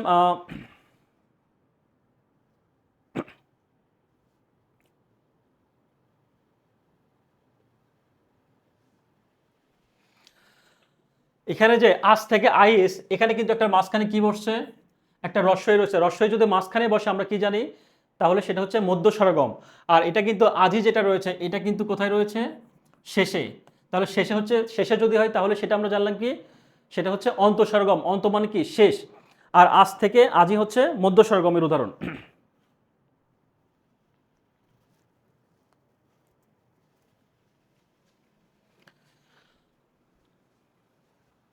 আচ্ছা, একজন বলছেন প্যাচ লেগে যায়, এগুলো যে, হ্যাঁ, প্যাচ লাগাটা স্বাভাবিক, এটা একটু ক্রিটিক্যাল টপিক। আমি এই ক্লাস নেওয়ার পরে আপনি কি করবেন, বারবার এই ক্লাসগুলো একটু ইয়ে করে করে দেখবেন। ঠিক আছে, বারবার দেখলে আপনাদের মধ্যে ক্লিয়ার হয়ে যাবে। তো এটা যখন আমি একটা পড়াচ্ছি তখন কিন্তু আপনার কাছে একটা বুঝতে পারছেন, কিন্তু যখন একসাথে হবে তখন কিন্তু আপনার মাথাটা গোলায় যাবে। তো এই জন্য আমি বলছি, যখন আমরা পড়াবো রিলেট করে পড়বো, যাতে করে আমাদের বুঝতে সুবিধা হয়। ঠিক আছে, তো এখন কথা হচ্ছে যে আমি আরেকটা কথা বলি।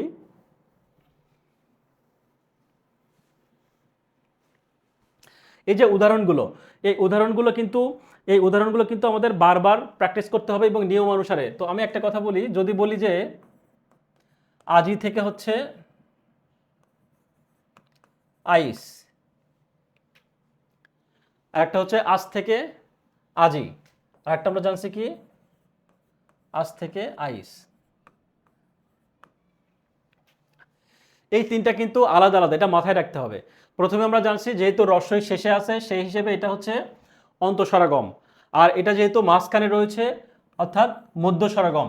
আর এইটা এখানে কি আজই, আজই থেকে কি হয়েছে আইজ, তো এইটাকে কিন্তু আমরা উপনিহিতি বলবো। উপনিহিতি কেন, যদিও আমরা উপনিহিতি যখন পড়ব উপনিহিতি, হ্যাঁ, তখন আমরা আরো বিস্তারিত জানবো, বাট একটু বলে নেই যেহেতু রিলেটেড আসছে এখানে।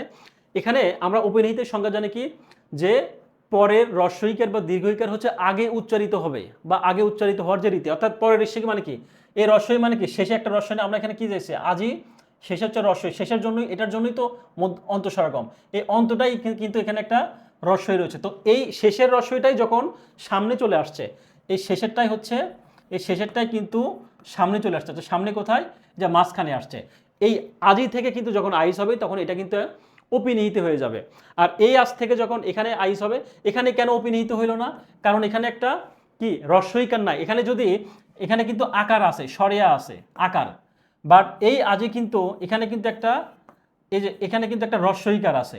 তার মানে নিয়মটা হচ্ছে যে রস্বইকার বা রস্বকার যদি থাকে তাহলে সেটা কি পরের রস্বইকার বা রস্বকার কি হবে আগে উচ্চারিত হবে। তার মানে এখানে রস্বই রয়েছে, এটাই কিন্তু, এটা শেষে আসছিল, এটা কিন্তু মাঝখানে চলে আসছে অর্থাৎ আগে চলে আসছে, সেই জন্য এই আইসটা হচ্ছে অপিনিহিতি। আর এই আইসটা আজ থেকে যেটা আইস সেটা কিন্তু মধ্যস্বরগম। তো যাই হোক, আমরা আরো ক্লিয়ার হয়ে যাব, একটু ক্লাসগুলো একটু দেখি, পরবর্তীতে যখন আমরা একসাথে পড়ার চেষ্টা করব তখন আমাদের আরো বেশি ক্লিয়ার হয়ে যাবে। খেয়াল করি স্বরলোপটা আসলে কি। স্বরলোপটা হচ্ছে, আমরা জানি যে শব্দের আদি থেকে স্বরধ্বনির লোপ ঘটে। যদি বলা হয় যে আদি স্বরলোপ, তাহলে আমরা জানি যে স্বরলোপ মূলত হচ্ছে তিন প্রকার। একটা হচ্ছে কি আদি স্বরলোপ, মধ্য স্বরলোপ, আর একটা হচ্ছে কি অন্তঃস্বরলোপ। তো অর্থাৎ স্বরলোপ মানে স্বরের লোপ হওয়া বা বিচ্যুতি হওয়া বা মাইনাস হওয়া, যেটাই আমরা বলি মাইনাস হওয়া, হ্যাঁ। তো এখন এই আদি স্বরলোপ, মধ্য স্বরলোপ এবং অন্তঃস্বরলোপ, এখানেও কিন্তু এর আগে জানি স্বরাগম অর্থাৎ যুক্ত হয়েছে বা স্বরের আগমন ঘটেছে। এবার আমরা স্বরের লোপ দেখব বা বিচ্যুতি দেখব, অর্থাৎ তার বিপরীতটা। এখানে আদি স্বরগমের কথা যদি বলা হয়, আদি স্বরাগম, সরি আদি স্বরলোপ, আদি স্বরলোপের কথা যদি বলা হয় তাহলে আমরা কিভাবে এটা মনে রাখবো। এখানে একটু খেয়াল করি, আমরা কিন্তু মিলাবো। আমরা কিন্তু দেখছি কি, যে আমি যা, তার সাথে যদি নতুন করে যুক্ত হয় সেটা কিন্তু স্বরের আগমন, আর আমি যা না, তার সাথে আমি যা, তার থেকে যদি কোনো বিচ্যুত হয় সেটা হচ্ছে কি স্বরলোপ। তাহলে একটু একটু খেয়াল করি তো, এখানে উদ্ধার থেকে কি আসছে উদ্ধার, এবং শেষে যেটা আমরা পেয়েছি ধার, তাহলে এটা কি প্রথম থেকে, প্রথম ছিল উদ্ধার, হ্যাঁ, শেষে শেষে এসে কি হয়েছে ধার ছিল, তার মানে কি প্রথম দিক থেকে কিন্তু আমরা এটা বাদ দিয়েছি, অর্থাৎ শব্দের আদিতে বা শুরুতে কিন্তু আমরা এটাকে বাদ দিলাম, মাইনাস করলাম, তার মানে এটা কি, এটা হচ্ছে আদি স্বরলোপ। আর যদি বলা হয় ঠিক একই রকম ভাবে যদি বলি অলাবু থেকে কি হয়েছে, এখানে অলাবু, লাবু, লাউ, তো এখানে কিন্তু কি হয়েছে, এই প্রথমটা কিন্তু বাদ গেছে, তো বাদ যদি যায় এখানে লাবু রস্যও রয়েছে একটা, রস্যটা কিন্তু এখানে এরকম লাবু থেকে লাউ হয়েছে, ঠিক আছে। তাহলে এটা শুরুতে হচ্ছে কি রয়েছে, শুরুতে হচ্ছে লোপ পাবে, তো শুরুতে যদি লোপ পাই তাহলে সেটাকে আমরা স্বরলোপ বা আদি স্বরলোপ বলবো। এখন মধ্য স্বরলোপের কথা যদি আসে, তো মধ্য স্বরলোপটা আসলে কিভাবে জানবো, খেয়াল করি। শব্দের মাঝ থেকে স্বরধ্বনির লোপ ঘটবে, শব্দের মাঝখান থেকে একটা স্বরধ্বনির লোপ ঘটবে, সেটাকে আমরা কি বলবো, মধ্য স্বরলোপ। তো এর আগে আমরা কি দেখেছি, শব্দের মাঝখানে একটা স্বরধ্বনি যুক্ত ছিল, যেরকম আমি উদাহরণ দিয়েছি একটু আগে, যে আজ থেকে কি হয়েছে আইস, তার মানে এটা মাঝখানে একটা আজ ছিল, এখানে অতিরিক্ত একটা রস্বই যুক্ত হয়েছে, তার মানে এটা কি আগমন ঘটেছে, অর্থাৎ মধ্য স্বরাগমের উদাহরণ এটা।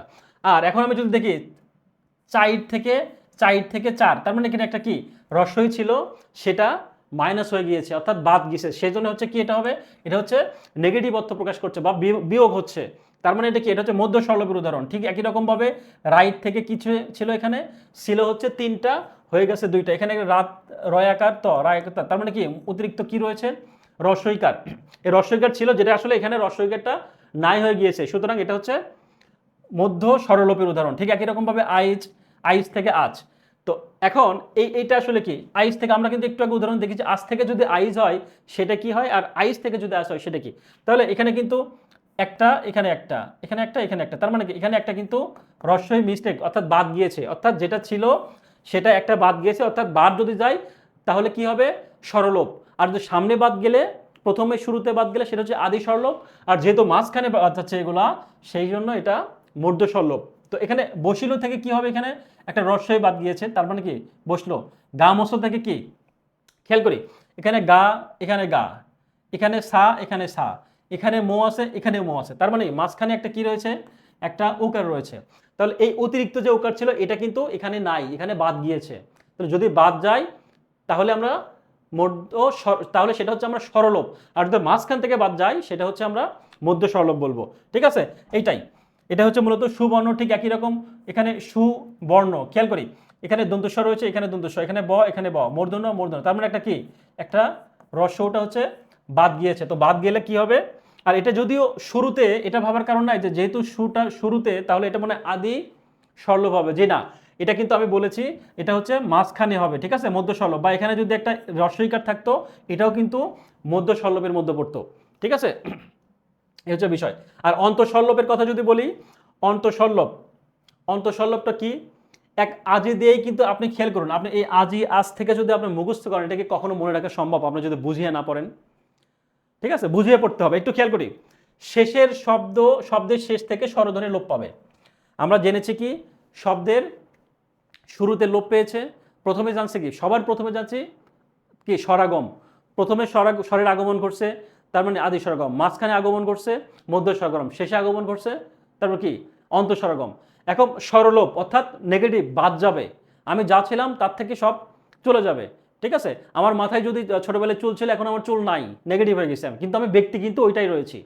তো ওইটাই যে স্বরলোপ যদি হয় তাহলে শুরুতে হইলে আদি স্বরলোপ, মাঝখানে হলে মধ্য স্বরলোপ, আর শেষে যদি হয় শেষে কিভাবে একটু খেয়াল করি, আমরা কিন্তু বলেছি কি এই যে রস্বইকারটা রয়েছে, এখানে একটা সরিয়া এখানে সরিয়া, এখানে বর্গীয় জ এখানে বর্গীয় জ, মাঝখান থেকে কি রয়েছে একটা রস্বইকার, সেই রস্বইকারের মানে হচ্ছে কি রস্বই, তার মানে এটা কি সবার শেষে আছে না, এই শেষে কি এখানে একটা রস্বইকার কি এটা আছে, এখানে নাই, তার মানে কি এখানে যা ছিল এখান থেকে রস্বইকার একটা কম, তার মানে একটা সরলোপ ঘটছে। তাহলে সরলোপটা কোথায় ঘটেছে, সবার শেষে, সবার শেষে, সবার শেষে যদি সরলোপ হয় সেটা কি আমরা কি বলবো অন্তঃসরলোপ।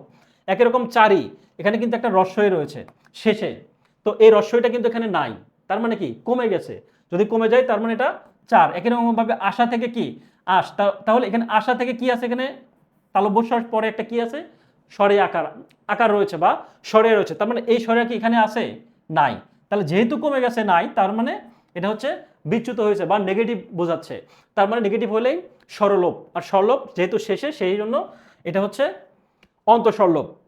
ঠিক একই রকমভাবে রাতি থেকে রাত, কালি থেকে কাল, মারি থেকে মার, এই সবগুলো কিন্তু একই নিয়মের মধ্যে পড়বে। এখন অপিনিহিতির কথা যদি বলি, খেয়াল করি অপিনিহিত আমরা একটু আগে জেনেছি যে পরের রস্বইকার বা রস্যকার যদি আগে উচ্চারিত হয় তাহলে সেটাকে আমরা অপিনিহিত বলবো। একটু খেয়াল করি সেম, এখানে কিন্তু কি রয়েছে একটা রস্বই রয়েছে, এই রস্বইটা কোথায় শেষে, এই শেষেই কিন্তু এই শেষে ছিল কিন্তু এটা হয়েছে কোথায় মাঝখানে, আসছে কোথায় মাঝখানে, অর্থাৎ এখানে বলছে কি পরের, পরের রস্বইকার বা দীর্ঘইকার, এখানে রস্বইকার আছে না, এখানে রস্বইকার, এটা একটা রস্বইকার বা রস্যকার, তার মানে কি এটা হচ্ছে শেষে আছে। তো শেষের থেকে যদি বলছে কি পরে রস্বইকার বা রস্যকার আগে, আগে বলতে কি এটারই আগে, তার মানে শেষের আগে যাবে, এটা আগে উচ্চারিত হয় তাহলে সেটা রীতিকে বলা হচ্ছে অপিনিহিতি। তাহলে এখানে কি আছে, এখানে রস্বইকার ছিল না, এটা কি আমরা রস্বইকার, এটা যদি আমরা এভাবে লিখতে পারি তাই না, তাহলে এইটাই এ রয়ের আগে কিন্তু এই রস্বইটা চলে আসছে, তো সুতরাং এটা কিন্তু আমরা কি বলবো অপিনিহিতি বলবো। তো এটা কিন্তু আবার মধ্য স্বরগম ভাবার কিন্তু কারণ না, এটা আবার মাথায় রাখতে হবে। মধ্য স্বরগমের উদাহরণ আমরা কি জেনেছি, মাঝখানে যুক্ত হবে, যুক্ত হবে। তো এটা কি হয়েছে, এটা কিন্তু যা ছিল সেটাই আছে, যা ছিল সেটাই আছে, শুধুমাত্র কি সামনে চলে গিয়েছে। আমাদের পার্থক্য বুঝতে হবে। একটা জেনেছি অপিনিহিতি, অপিনিহিতিটা হচ্ছে কি আমি যেই ব্যক্তি সেই ব্যক্তি আমি আসি, ঠিক আছে, শুধুমাত্র আমি আগে চুল আসাইতাম এই দিকে এখন করি এই দিকে, এটাই পার্থক্য। কিন্তু আর আগমনের যেটা ছিল, যেটা যেটা স্বরাগমের মধ্য স্বরাগম যেটা ছিল সেটা কিন্তু স্বরের আগমন ঘটছে, আমি যা ছিলাম তার থেকে বেশি হয়েছে। কিরকম একটু খেয়াল করি, এটা যদি চার হইতো, হ্যাঁ চার থেকে কিন্তু চাইর, তাহলে কিন্তু এই লাল কালি এটা কিন্তু মধ্য স্বরাগম। কেন, কারণ আমরা মধ্য স্বরগমের সংজ্ঞা জানি কি, এখানে চ আছে, এখানে চ আছে, এখানে আকার আছে, এখানে আকার আছে, এখানে র আছে, এখানে র আছে। তার মানে যা আছে তাই, তার অতিরিক্ত কি যুক্ত হয়েছে? অতিরিক্ত কিন্তু একটা রস্বই যুক্ত হয়েছে। তাহলে অতিরিক্ত যেহেতু যুক্ত হয়, তাহলে সেটাকে আমরা কি জানি?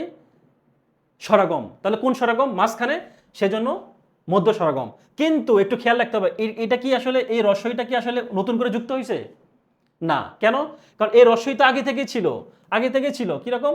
এখানে চয় আকার আছে, চয় আকার আছে, র আছে, র আছে। রস্বই, এই রস্বইকারটাই তো এইটা, তাই না? এই রস্বইকারই তো এই যা ছিল সেটাই আছে, শুধুমাত্র স্থানটা বদল হয়েছে।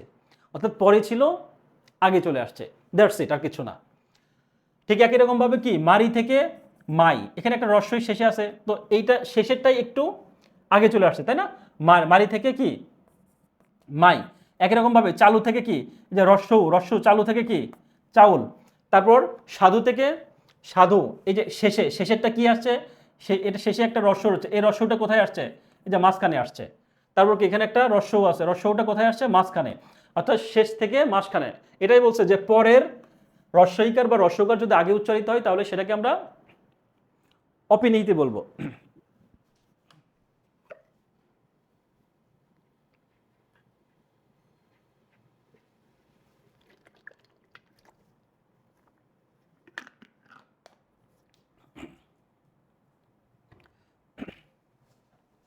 খেয়াল করে এখানে, তাহলে এটা এটা মারির সাথে কি হবে? তাহলে এটা হচ্ছে মায়ের সাথে, এখানে মা আছে, এখানে মা আছে, এখানে একটা র মিস্টেক আছে, এটা মাইর হবে। তাহলে মায়ের সাথে কি হবে? এখানে একটা র আছে, এখানে র আছে, এখানে যে রস্বইটা ছিল, এই রস্বইটা কিন্তু শেষে ছিল, সেটা হচ্ছে মাঝখানে গিয়েছে। তার মানে কি, এটা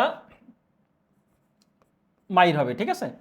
এই হচ্ছে বিষয়। তাহলে আমরা যেটা জানলাম যে পরের রস্বইকার বা রস্যকার যদি আগে উচ্চারিত হয়, সেটাকে আমরা অপিনিহিতে জানবো। তো অপিনিহিতির সাথে কিন্তু আমরা মধ্য স্বরগমটা অ্যাড করব না, এই কারণে মধ্য স্বরগম হবে তখনই, মধ্য স্বরগমের সঙ্গে আমরা জেনেছি যে স্বরের আগমন, নতুন করে আগমন ঘটবে।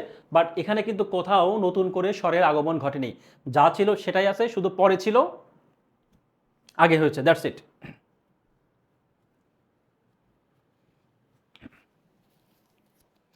পরবর্তী একটু খেয়াল করি, পরবর্তীতে একটু খেয়াল করি, যুক্ত ব্যঞ্জনের পূর্বে রস্বই ধ্বনি যদি উচ্চারিত হয়, তাহলে সেটাকেও কিন্তু অপিনিহিতি বল। একটু দেখি, এটা একটু মাথায় রাখবো। যুক্ত ব্যঞ্জনের পরে কি কি রয়েছে? কাব্য, একটা জফলা রয়েছে, তাই না?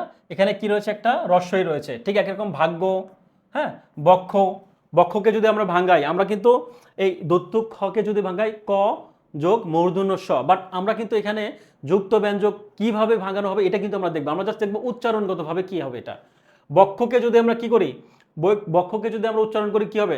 বক্ষ, ক খ উচ্চারণ হয় না, তার মানে কি, বক্ষকে একটা রস্বই রয়েছে, একটা মাঝখানে রস্বই যুক্ত হবে। ঠিক একই রকম ভাবে লক্ষ্য, লক্ষ্য, হ্যাঁ, রস্বই।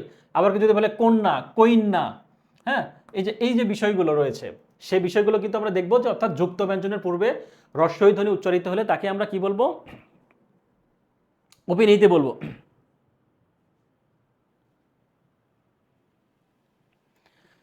একজন বলেছেন পরীক্ষায় কোনগুলো আসে? পরীক্ষায় অপিনিহিতিও খুবই গুরুত্বপূর্ণ আসেই, এবং আদি স্বরগমের কথা যদি বলি, এখান থেকে আদি স্বরগম এবং মধ্য স্বরগম থেকে বেশি পরীক্ষায় আসে। ঠিক আছে, এখানে আসলে সবগুলো গুরুত্বপূর্ণ, এখানে কম গুরুত্বপূর্ণ কোনো সুযোগ নাই, এ হচ্ছে বিষয়। তো এখন একটু খেয়াল করব, পরবর্তী দেখব অসমীকরণটা, একটু দেখব অসমীকরণটা আসলে কি।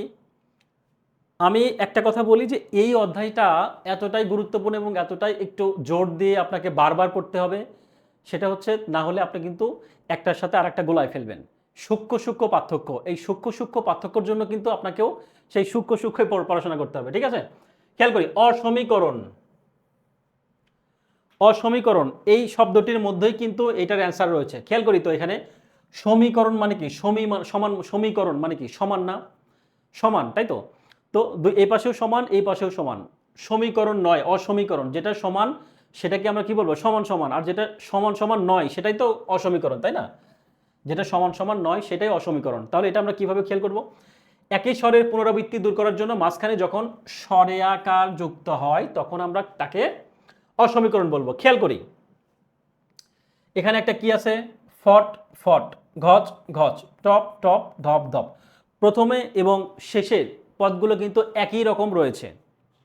শুধু এটা যখন আমরা পরিবর্তন করতে যাচ্ছি ধ্বনি পরিবর্তন, সেক্ষেত্রে কিন্তু এখানে একটা শুধু স্বরে আকার যুক্ত হয়েছে, স্বরে আকার যুক্ত হয়েছে, স্বরে আকার, স্বরে আকার। অর্থাৎ আপনাকে যদি কেউ একজন বলে যে সাপোজ ধরেন আপনি বিশেষ পরীক্ষা দিয়েছেন, আপনার আগামীকালকে রেজাল্ট দিবে বা ফলাফল দেবে, তাহলে আপনি কি বলবেন? যে আগামীকালকে বিশেষ পরীক্ষার ফল হবে, এটা বলবেন? নাকি আগামীকালকে বিশেষ পরীক্ষার ফলাফল হবে, তাই না?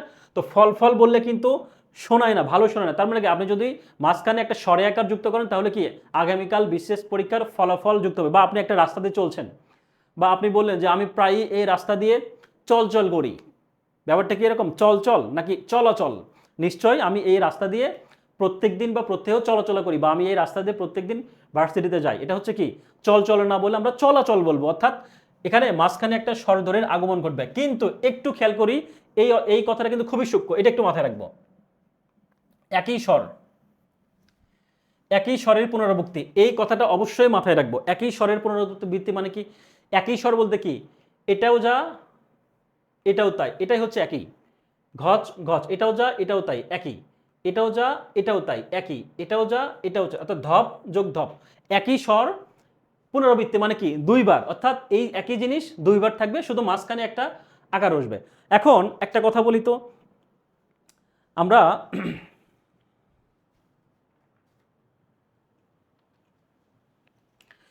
আমরা মধ্য স্বরগমের সংজ্ঞা কিভাবে জেনেছি?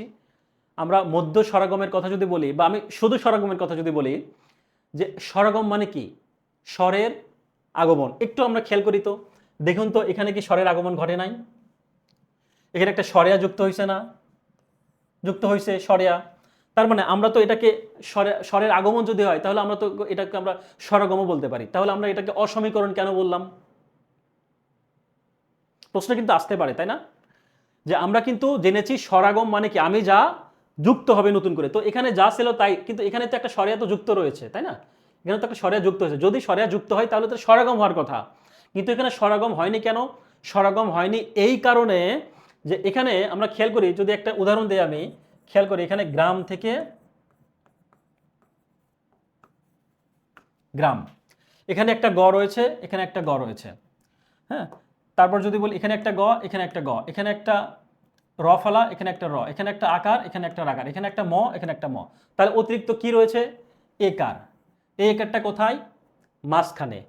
এটা কি মাঝখানে? তো মাঝখানে যদি হয় তাহলে আমরা একার যেহেতু আসছে তাহলে এটা কি একটা স্বরগম, তাই না? তো স্বরগম তো মাঝখানে যেহেতু আসছে তাহলে তো এটা কি মধ্য স্বরগম। তো এখানেও তো একটা একার আসছে, এখানেও তো একটা একার আসছে, তাই না? এখানেও তো একটা স্বরের আগমন ঘটছে, স্বরধ্বনির আগমন ঘটছে। তার মানে স্বরে আকার আকার আসছে, তাহলে এটা মধ্য স্বরগম কেন হলো না? মধ্য স্বরগম এই কারণে হয়নি, এটা মাথায় রাখবেন যে একই স্বরের পুনরাবৃত্তি। এখানে কিন্তু একই স্বর, বাট এখানে কি একই স্বর রয়েছে? গ্রাম থেকে গ্রাম, এখানে কিন্তু একই স্বর নাই। অর্থাৎ যদি একই স্বর হয় সেই ক্ষেত্রে কিন্তু আমরা এটাকে অসমীকরণ বলবো, আর একই স্বর যদি না হইতো তাহলে কিন্তু আমরা ওটাকে মধ্য স্বরগম বলতো। আশা করি ক্লিয়ার হয়েছেন। ওকে, পরবর্তী একটু খেয়াল করি স্বর সংগতিটা আসলে কিরকম। স্বর সংগতি একটু জানার চেষ্টা করবো। স্বর সংগতি হচ্ছে স্বরধ্বনির মিল রক্ষায় এক স্বরধ্বনির প্রভাবে অন্য স্বরধ্বনির পরিবর্তনকে স্বর সংগতি বলে। আমরা এত পেছানে কিচ্ছু যাব না, খুবই ইজি। স্বর সংগতি খুব ইজি, একদম পানি পান্তা ভাত। আপনাদের 1 মিনিট লাগবে সর্বোচ্চ বোঝাইতে, একদম আর জীবন আর ভুল হবে না। একটু মাথায় রাখবেন, শুধু একটু খেয়াল করবেন যে স্বর সংগতির মিল। আমি বারবার একটা কথা বলেছি শুরুতেই, ক্লাস যখন শুরু করে একটা উদাহরণ দিয়েছিলাম যে যারা কি বলে জরিনা নামে যে মেয়েটা ছিল ভার্সিটিতে যখন ভর্তি হয়, সে গ্রামের একটা মেয়ে ছিল, নর্মালভাবে চলাফেরা, তার ড্রেস আপ থেকে শুরু করে তার কথাবার্তা নর্মাল ছিল। কিন্তু ভার্সিটিতে ভর্তি হওয়ার পর জরিনা থেকে যখন যারা হয়ে যায় তখন তার কথাবার্তার মধ্যে একটা স্টাইলিশ চলে আসে। তার কাপড় চোপড়ের মধ্যেও, তার পোশাক আশাক সব কিছুর মধ্যে কিন্তু একটা স্টাইলিশ ভাব। তো কিন্তু যদিও তার মধ্যে নামের পরিবর্তন, ড্রেস আপের পরিবর্তন, পোশাকের পরিবর্তন, তারপরেও কি সেই যারাটা কি সেই আলাদা ব্যক্তি রয়েছে? আলাদা ব্যক্তি না, একই জিনিস। তাহলে একই ব্যক্তি থাকার পরে যদি কিছু স্বরের পরিবর্তন হয়, তার ড্রেস আপের পরিবর্তন হয়েছে, আগে যেটা ছিল পরে সেটা কিন্তু চেঞ্জ হয়েছে। তো এই বিষয়গুলোই কিন্তু মূলত স্বরাগম বা কি স্বরলোপ বা আমরা যেটাই বলি। একটু খেয়াল করি, এটার সাথে একটু রিলেটেড, মাথায় রাখি। সাপোজ আমি একটু মাথায় রাখি, আমি ধরি এই শব্দগুলো জরিনা নামে মেয়েটা, ঠিক আছে? একটু মাথায় রাখি, এখানে দ হচ্ছে একটা, খেয়াল করি এখানে এখানে একটা দ রয়েছে, এখানে একটা তালবস্য, এখানে একটা দ, এখানে একটা তালবস্য। এই শব্দগুলোর কোনো চেঞ্জ আছে? নাই। অর্থাৎ জরিনা ব্যক্তি কিন্তু জরিনাই থাকবে, সে যতই যারা হোক আর যেই হোক আর ফারা হোক, তার কিন্তু মূল ভিত্তি যেটা, সে কিন্তু ব্যক্তি সেটাই থাকবে। তাহলে দ এখানে রয়েছে, তালব্যস্বর রয়েছে, এখানে কি মড আছে না, এখানে একটা ম আছে, এখানে ল আছে, এখানে ল আছে, এখানে রস্বই আছে, এখানে চয়স আছে, চয়স আছে, এখানে ভ আছে, খ আছে, সব কিন্তু সেম আছে। তাহলে পার্থক্যটা কি হয়েছে, চেঞ্জ কোথায় হয়েছে? চেঞ্জ হয়েছে জরিনার পোশাকে, চেঞ্জ হয়েছে জরিনার কথাবার্তার স্টাইলিস্টে। তো এখানে চেঞ্জ কি হয়েছে? এখানে চেঞ্জ হচ্ছে সেই জরিনা তো ঠিকই আছে, অর্থাৎ শব্দগুলো ঠিকই আছে, পরিবর্তন হয়েছে হচ্ছে তার ড্রেস আপ। ড্রেস আপ ধরি, এখানে একটা একার, এখানে একটা, খেয়াল করি, এখানে এখানে একটা একার আছে, বাট এখানে কি একার আছে? এখানে এখানে একটা রস্য একারের সাথে মিল আছে, কিন্তু অতিরিক্ত কিন্তু এখানে একটা একার আছে যেটা আসলে এখানে নাই, আগে ছিল এখানে নাই। সাপোজ এখানে একটা কি আছে, রস্যৌকার আছে, এখানে রস্যও আছে, কিন্তু এখানে একটা আকার আছে, বাট এখানে কি আকারের পরিবর্তে ওকার আলাদা, আর এখানে হচ্ছে একার আলাদা। তারপর কি এখানে যা আছে তাই, এখানে আকার আছে, বাট এখানে আকার না থেকে একটা একার আছে। এখানে কি যা আছে তাই, যা আছে তাই, এখানে একটা আকার আছে, সে আকার না থাকে এখানে একটা ঋষিকার আছে। অর্থাৎ জরিনা আগে ব্রেসলাইট পড়তো না, এখন ব্রেসলাইট পড়ে। ঠিক আছে, অর্থাৎ একটু ডিফারেন্স, অর্থাৎ মূল ভিত্তিগুলো ঠিক আছে, শুধুমাত্র আলাদা রয়েছে কোনগুলো একটু খেয়াল করি। তো এই বিষয়গুলো মূলত কিসের মধ্যে পড়ে? স্বর সংগতি। স্বর সংগতি মানে কি, সেই ব্যক্তিটা একই রকম থাকবে, সেই শব্দগুলো বর্ণগুলো একই রকম থাকবে, শুধুমাত্র স্বরের চেঞ্জ হবে, অর্থাৎ আকার একার ওগুলো। তো এখন আমরা একটু মাথায় রাখবো, খেয়াল করি, স্বর সংগতি কয় প্রকার? 4 প্রকার। প্রগত, পরাগত, মধ্যগত, আর হচ্ছে কি অন্যান্য। তো এখন এই প্রগতটা একটু দেখব, প্রগতটা একটু দেখব। যদি আমি এখান থেকে যদি উদাহরণ দিই, এখান থেকে যদি বলি, যদি প্রথমে যদি পরিবর্তন হয়, আমরা এখানে পরিবর্তন দেখেছি কি সব ঠিক আছে, শুধুমাত্র এখানে একটা একার রয়েছে যেটা আসলে এখানে একার নাই। তো ভার্সিটিতে যখন ভর্তি হলো মেয়েটা বা ছেলেটা, তখন কিন্তু সে অনেক প্রভাবশালী, তাই না? তো সে যদিও গ্রামের মানুষ বা যেই আমি যেটাই বলি, তো সে যখন ভার্সিটি থেকে বাসায় যায়, তার কথা কিন্তু সবাই মূল্যায়ন করে, সব কিছু করে। সে একটা কথা বলে, তার কথার একটা মূল্যায়ন হয়, গ্রহণযোগ্যতা পায়। এটা কিভাবে হয়েছে? সে এই যে ভার্সিটি থেকে আসলে চেঞ্জ হয়েছে, চান্স পাইছে। তো এখন কথা হচ্ছে যে যার প্রভাব বেশি সে কিন্তু কখনো চেঞ্জ হয় না। একটু মাথায় রাখি, যে চেঞ্জ হয় না, অর্থাৎ যার কোনো পরিবর্তন নাই, বা আমি যদি বাংলাদেশ সরকারের কথা বলি, যার ক্ষমতা বেশি সে কিন্তু বেশি দিন থাকবে বা ওই জায়গাতেই থাকবে। অর্থাৎ এখানে যেটা আছে দেশি, এখানে যে একার রয়েছে, এটা কিন্তু পরিবর্তন হলে এই জায়গায় পরিবর্তন হয়েছে, বাট সে কিন্তু ওইটাই আছে। তাহলে প্রথমে যদি পরিবর্তন না হয়, বা প্রথমে যদি পরিবর্তন না হয়, তাহলে সেটাকে আমরা কি বলবো? প্রগত। প্রথমে যদি পরিবর্তন হয় সেটাকে আমরা কি বলবো? প্রগত। আর যদি খেয়াল করি, এখানে মাঝখানে যদি পরিবর্তন হয়, এখানে কি মাঝখানে আছে না, এখানে সব ঠিক আছে, মাঝখানে একটা রস্বইকার। তো মাঝখানে যদি রস্বইকার থাকে সেটাকে আমরা কি বলবো? মধ্যগত। আর শেষে যদি পরিবর্তন হয়, শেষে যদি একই রকম থাকে, তাহলে সেটাকে আমরা বলবো হচ্ছে পরগত। একটু উদাহরণ দিলে আরো ক্লিয়ার হয়ে যাবে, একটু খেয়াল করি উদাহরণগুলো একটু দেখি আমরা। এটা কি রয়েছে? প্রগত। প্রগতটা হচ্ছে কি? প্রগত হচ্ছে যে আমি যা তাই, আমার কোনো চেঞ্জ নাই। কিরকম? শুরুতে, শুরুতে যা থাকবে তাই। খেয়াল করে দেখবো তো, একটু জিনিস খেয়াল করি, সবগুলো শুরুতে কিন্তু যা ছিল তাই আছে, যা ছিল তাই আছে, যা ছিল তাই, শুধুমাত্র শেষে পরিচয়, শেষে হচ্ছে কি চেঞ্জ, শেষে চেঞ্জ, শেষে চেঞ্জ। একটু খেয়াল করি, শেষে চেঞ্জ। পূর্বে যা ছিল তাই আসে, শুধুমাত্র শেষে চেঞ্জ। তো পূর্বে যদি ঠিক রকম থাকে,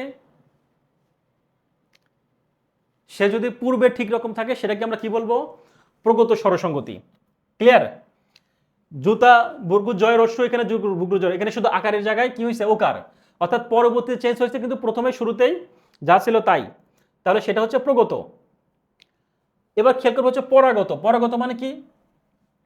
শেষে কিন্তু যা ছিল তাই, শেষে যা ছিল তাই, শেষে দন্ত নয় আকার, দন্ত নয় আকার, শেষে যা ছিল তাই, কিন্তু সামনে বয় রস্যকার ছিল, এখানে বয়ে ওকার হয়ে গেছে, বয় রস্যকার ছিল, বয় ওকার ছিল। এখানে শেষে শেষে যা আছে তাই, এখানে একটা লয়ের ঋষিকার ছিল, লয় একার হয়ে গেছে, শেষে যা আছে তাই, শেষে যা আছে তাই, শেষে যা আছে তাই, শেষে যা আছে তাই যদি হয়, তাহলে সেটা হচ্ছে পরাগত সংগতি। অর্থাৎ স্বরসঙ্গতির কথা যদি বলি, তাহলে এই যে বানান ভুল ভোলা সবগুলোই থাকবে, শুধুমাত্র স্বরের পরিবর্তন হবে। আমরা জানি বাংলা ভাষায় স্বরবর্ণের সংখ্যা কয়টি? 11টি। স্বরবর্ণের কার কয়টি? 10টি। একটা বাদ হচ্ছে, সেটা হচ্ছে কি স্বরেও কি বর্ণ? নীল বর্ণ বা অনীল বর্ণ, ঠিক আছে, অনীল বর্ণ। তাহলে এই যে 10টা কার, সেই কারগুলোই কিন্তু বিভিন্ন জায়গায় বসছে, অর্থাৎ যেই শব্দ বর্ণ সেটা ঠিকই থাকবে, শুধুমাত্র কার অর্থাৎ একার ওকার রস্যকার সে কারেরগুলো কিন্তু তারতম্য হয়েছে। আর যেটা একই রকম থাকবে সেটাকে আমরা কি বলবো? পরাগত। অর্থাৎ প্রগতর ক্ষেত্রে শুরুতে একরকম থাকবে, আর পরাগতর ক্ষেত্রে শেষে একরকম থাকবে। এটা হচ্ছে প্রগত এবং পরাগতর বিষয়। আর মধ্যগত হচ্ছে কি, খেয়াল করি প্রথমেও যা শেষেও তাই, প্রথমেও যা শেষেও তাই, শুধু শুধু মাঝখানে শুধু চেঞ্জ। একটু খেয়াল করি, এখানে আকার রয়েছে, এখানে ঋষিকার মাঝখানে, এখানে আকার এখানে ঋষিকার, এখানে আকার এখানে ঋষিকার, আর দুই পাশে যা আছে তাই, দুই পাশে যা আছে সেম সেম, বলে না মামুর বেটা, একদম সেম সেম জিনিস। হ্যাঁ, রাজশাহীর ভাষায় একটা কথা বলে না, একদম সেম সেম। তো যাই হোক, দুই পাশে সেম সেম থাকবে বা দুই পাশে সেম সেম থাকবে, একই রকম থাকবে, মাঝখানে শুধু পরিবর্তন হবে। এটাকে আমরা কি বলবো? মধ্যগত স্বরসঙ্গতি। যাই হোক, এবার জানবো অন্যান্য স্বরসঙ্গতি। এটা একটু মাথায় রাখবো, অন্যান্য। অনেক সময় কি হয়, পরিবারের মধ্যে অনেক সময় থাকে না, 3 ভাই বোনের মধ্যে সবচেয়ে ছোট ভাই যেটা, সে কি হয়, একটু ঘাওড়া টাইপের হয় না, কারো কথা শোনে না। বা সবচেয়ে ছোট বোন যে হয়, সবসময় দুষ্টামি করে, বাবা মার কথা শোনে না, কারো কথাই শোনে না, যা ইচ্ছা তাই করে। কারো, এরা কোনো ধার ধারে না, কোনো নিয়ম মানে না, ঠিক আছে, কোনো নিয়ম মানে না। তাহলে কি, এখানে একটা জিনিস খেয়াল করি, এখানে যে শব্দগুলো রয়েছে মু বুর্গীয় জ ধ, এখানে সবগুলো বর্ণ জায়গায় কিন্তু সব ঠিকই রয়েছে, একই রকম রয়েছে, কিন্তু পার্থক্যটা খেয়াল করি, এখানে কিন্তু ওকার রয়েছে, এখানে আবার রস্যকার, এখানে আকার এখানে র, কোনোটার সাথে কোনোটা মিল নেই। অর্থাৎ এরা হচ্ছে খুসখুস। খুসখুস মানে কি? মাই রুলস মাই অ্যাটিটিউড, একটা কথা আছে না, মাই রুলস মাই অ্যাটিটিউড, মাই ইচ্ছা যা ইচ্ছা পোস্ট করো, ব্যাপারটা এরকম। আপনি যদি এগুলোকে নিয়মের মধ্যে ফালান, এগুলো নিয়মের মধ্যে পড়বে না, এগুলোর সংখ্যা খুবই কম, এগুলো একটু মাথায় রাখবেন, কয়েকটা রয়েছে, মোটামুটি এগুলোর থেকে আসলে আসে, না হলে মোটামুটি আসে না, খেয়াল করবেন। অন্যান্য স্বরসঙ্গতির সংখ্যা খুব কম, ঠিক আছে, এগুলো কিন্তু কোনো নিয়মের মধ্যে আপনি পাবেন না, এগুলো নিয়মের মধ্যে ফালাইতে গেলে কিন্তু ধরা খাবেন, ঠিক আছে, এগুলো একটু মাথায় রাখবেন, জাস্ট একটু দেখে নেবেন বাস। আচ্ছা, পরবর্তীতে একটু খেয়াল করি, তাহলে আমরা কি জানলাম? একটা হচ্ছে আদি স্বরাগম জানলাম, 2 নম্বর হচ্ছে তার একটা জানলাম স্বরাগম, আর একটা হচ্ছে কি স্বরলোপ, স্বরাগমের মধ্যে আদি অন্ত মধ্য, আর তারপর জানলাম অপনিহিতি, এবার জানলাম হচ্ছে স্বরসঙ্গতি। তো এখন এখন আমরা কি জানবো? এখন জানবো হচ্ছে চলিত বাংলার স্বরসঙ্গতি। এগুলো হচ্ছে বিশেষ নিয়ম। মানে কি বিশেষ নিয়ম? এগুলো কোনো নিয়ম মানবে না, এগুলো যদি আপনি নিয়মের মধ্যে ফালাইতে চান তাহলে সমস্যা। এগুলো কোনো নিয়ম না, এগুলো একটু জাস্ট দেখে নেবেন, পরীক্ষায় আসলে মোটামুটি এখান থেকে আসে, না হলে আসে না। হ্যাঁ, এগুলো মূলত খেয়াল করি, এগুলো মূলত কি হওয়ার কথা ছিল, ইচ্ছা শেষে আসে। হ্যাঁ, এখানে এগুলো হচ্ছে প্রগত হওয়ার কথা ছিল, বাট এগুলো হবে না। যাই হোক, এই বিষয়গুলো একটু দেখে নেবেন, এগুলো আসলে নিয়ম মানে নাই, অর্থাৎ বিশেষ নিয়মে এগুলোর কোনো নিয়ম হয় না। কেন হয় না, এগুলোর কোনো অ্যান্সার নাই। হ্যাঁ, এগুলোর কোনো অ্যান্সার নাই, এগুলো একটু দেখে নেবেন। ওকে, তো এখন অভিশ্রুতি সম্পর্কে একটু জানবো। অভিশ্রুতি খুবই ইজি, অভিশ্রুতি। তাহলে আমরা কি জানলাম? অসমীকরণটা আমরা নিশ্চয়ই জেনেছি, একদম ইজি। প্রথমে যা আছে তাই, যে ঘাওড়া টাইপের আমি যা ছিলাম তাই, প্রথমে যদি থাকবে সেটা হচ্ছে কি প্রগত, শেষে যদি সেরকম থাকে যা থাকবে তাই, সেটা হচ্ছে কি পরাগত, আর মাঝখানে যদি যেরকম থাকবে সেরকম চেঞ্জ হয় তাহলে সেটা হচ্ছে মধ্যগত। তো এখন যদি একার এবং খেয়াল করি, যদি শেষে শব্দের শেষে যদি ইয়া এবং উয়া, এটা একটু মাথায় রাখবো, শব্দের শেষে কি হবে, ইয়া এবং উয়া যদি হয়, ইয়া যদি একার এবং ওয়া যদি ওকার এ পরিণত হয়, অর্থাৎ ইয়া যদি একার এবং ওয়া যদি ওকারে পরিণত হয় তাহলে তাকে অভিশ্রুতি বলে। উদাহরণগুলো গেলে আমরা খেয়াল করি, ধরিয়া ইয়া, এই যে ইয়া, ইয়া যদি কি হয় একার, এই যে একার হয়েছে শেষে হয়েছে, ধরিয়া ইয়া যদি একার হয় হয়েছে, তবে উয়া যদি ওকার হয়, উয়া যদি ওকার হয়, এই যে গাছুয়া উয়া গাছোয়া, একটু উচ্চারণ করে গাছোয়া, উয়া যদি গেছো ওকার হয় তাহলে সেটাকে আমরা কি বলবো? অভিশ্রুতি। তারপর কি শুনিয়া ইয়া, হ্যাঁ, তারপর কি ইয়া হইলে একার, একই রকম হাটুয়া উয়া, উয়া হইলে একার, করিয়া, হ্যাঁ, পুটুয়া বলে, এগুলো সবগুলো কিন্তু উদাহরণগুলো ইয়া এবং উয়ার মধ্যে পড়বে। বা আরেকটা শর্ট টেকনিক আছে, সেটা হচ্ছে কি, যদি অন্তুস্থ যুক্ত কোনো বড় শব্দ ছোট শব্দতে পরিণত হয় তাহলে সেটাকে অভিশ্রুতি বলে। অন্তুস্থ সবগুলোর ক্ষেত্রে খেয়াল করে দেখবেন, এই সবগুলোর শেষে একটা অন্তুস্থ রয়েছে, সবগুলো শেষে একটা অন্তুস্থ রয়েছে। কিরকম? ধরিয়া, শুনিয়া, বলিয়া, পটুয়া, এই যত আছে সব মুখস্থ রয়েছে। আপনার কাছে যে বই আছে, যে কোনো সিরিজের বই, সেই সিরিজের বই প্র্যাকটিস করবেন, উদাহরণগুলো দেখবেন, সবগুলো উদাহরণের ভিতরে কিন্তু এই যে এরকম থাকবে একটা, কি থাকবে, অন্তুস্থ থাকবে। অন্তুস্থযুক্ত কোনো শব্দ, বড় শব্দ যদি ছোট শব্দ হয়ে যায় তাহলে সেটাকে আমরা অবিশ্রুতি বলবো। অবিশ্রুতি একদম ইজি না। আপনি প্রথমে মনে রাখবেন ইয়া যদি একার বা উয়া যদি ওকার হয়। ওকার কি রকম, এই যে ধরুন মাসুয়া, এখানে কিন্তু উয়া, মাসুয়া উচ্চারণ কিন্তু উয়া, এই যে ওকার হয়েছে। এখন আপনি যদি বলেন মোয়ে একার কেন হইলো, মোয়ে একার কেন হইলো, এটা তো আপনার জানার দরকার নাই, এটা কোনো নিয়মের মধ্যেই পড়ে না, এটা ভাষাবিদদের বলতে হবে যে আসলে কেন হইলো।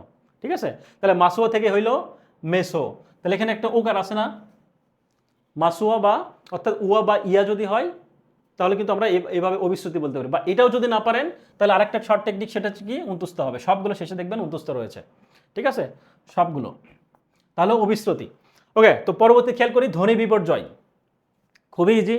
ধ্বনি বিপর্যয় মানে কি, এখন কি বৈশাখ মাস চলতেছে না, না কোন মাস চলে, বৈশাখ জ্যৈষ্ঠ মাস, আচ্ছা এপ্রিল মে মাস, তার মানে জ্যৈষ্ঠ মাসে সম্ভবত মাঝামাঝির দিকে যাচ্ছে।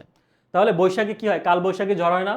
নর্মালি কি হয়, গ্রাম অঞ্চলে সাধারণত কি হয়, নর্মালি টিনের ঘর বাড়ি হয় না? নর্মালি যে গ্রামগুলো রয়েছে গ্রামে কিন্তু সাধারণত যদিও এখন সেগুলো খুব কম, তো সাধারণত যেটা হয় টিনের বাড়িঘর থাকে, উপরে চালাটা থাকে কি টিনের। তো বৈশাখ মাসে বা জ্যৈষ্ঠ মাসে বা এইরকম সময় কিন্তু ঝড় বৃষ্টি প্রচুর হয়। তো সেই সময় ঝড় বৃষ্টি যখন হয় তখন কিন্তু কি হয়, ঝড়িতে হচ্ছে যে আম পড়ে যায়, তারপর কি হয়, এক ঘরের চালা অন্য বাড়িতে চলে যায়, অন্য বাড়ির চালা উড়ে এসে এই বাড়িতে চালা পড়ে, তাই না? তো এটা কি ঝড় বিপর্যয় বলে না, যে ঝড়ই আসতেছে, বিপর্যয় হবে, বন্যা আসবে, খরা আসবে, তার মানে কি বিপর্যয়। তো বিপর্যয় যদি হয়, ঝড়েতে একজনের টিনের চালা অন্যজনের উপরে যায়, অন্যজনের টিনের চালা আরেক জায়গায় যায়। তো এইটাই বলছে এখানে, ঝড়ের বিপর্যয় যদি হয় তাহলে এটা কিন্তু ধ্বনির বিপর্যয়। ধ্বনির বিপর্যয় মানে কি, ধ্বনির বিপর্যয় মানে হচ্ছে এক ধ্বনি আরেক জায়গায় যাবে, আরেক ধ্বনি আরেক জায়গায়, অর্থাৎ চেঞ্জ হবে। খেয়াল করি এখানে পিশাচ থেকে এখানে শুধু শব্দগুলো বর্ণগুলো চেঞ্জ হয়েছে, তাই না? লাফ থেকে ফাল, এখানে কিন্তু একটা আরেকটা গায়ে, অর্থাৎ ঝড় হয়ে কি হয়েছে, ঝড় হয়ে একজনের চাল আরেকজনের বাড়িতে গিয়ে পড়ছে, আরেকজনের চাল আরেকজনের বাড়িতে গিয়ে পড়ছে। এটা কি ধ্বনি, ঝড়ের কি বিপর্যয় হয়, বিপর্যয় মানে ঝড় হয়, তো এটাও এক ধরনের বিপর্যয়, সেটা হচ্ছে, আর এই বিপর্যয়ের নাম হচ্ছে ধ্বনি বিপর্যয়। আর ধ্বনির বিপর্যয় যখন হবে, অর্থাৎ ধ্বনির যখন ঝড় হবে তখন কিন্তু এক ধ্বনি আরেক ধ্বনির উপর যে পড়বে, আরেক ধ্বনি চেঞ্জ হয়ে যাবে, এটাই নিয়ম, আর কোনো নিয়ম নাই। ঠিক আছে, একটু খেয়াল করো বিষমী ভবন, ব্যঞ্জনচ্যুতি এবং ব্যঞ্জন বিকৃতি। বিষমী ভবন, ব্যঞ্জনচ্যুতি এবং ব্যঞ্জন বিকৃতি, এটা একটু আমরা দেখার চেষ্টা করব। এটা বিষমী ভবন, ব্যঞ্জনচ্যুতি এবং ব্যঞ্জন বিকৃতি, এটা আসলে কি আমরা সংজ্ঞা জানি, এই সংজ্ঞাটা খুব ইম্পর্টেন্ট, পরীক্ষায় আসে যে দুইটা সমবর্ণের একটির পরিবর্তনকে বিষমী ভবন বলে, আর পাশাপাশি সমবর্ণের উচ্চারিত দুটি ব্যঞ্জন ধ্বনি থাকলে তার একটি লোপ পায় এবং এরূপ লোপকে বলা হয় ব্যঞ্জনচ্যুতি। তো এই উদাহরণগুলো সংজ্ঞাটা আসে, বাট তার থেকে বেশি যেটা জরুরি সেটা হচ্ছে আমি একটু স্লাইড আকারে একসাথে আমি তিনটা দেখিয়েছি যাতে করে এই তিনটাই আপনাদের বুঝতে সুবিধা হয়। একটু খেয়াল করি,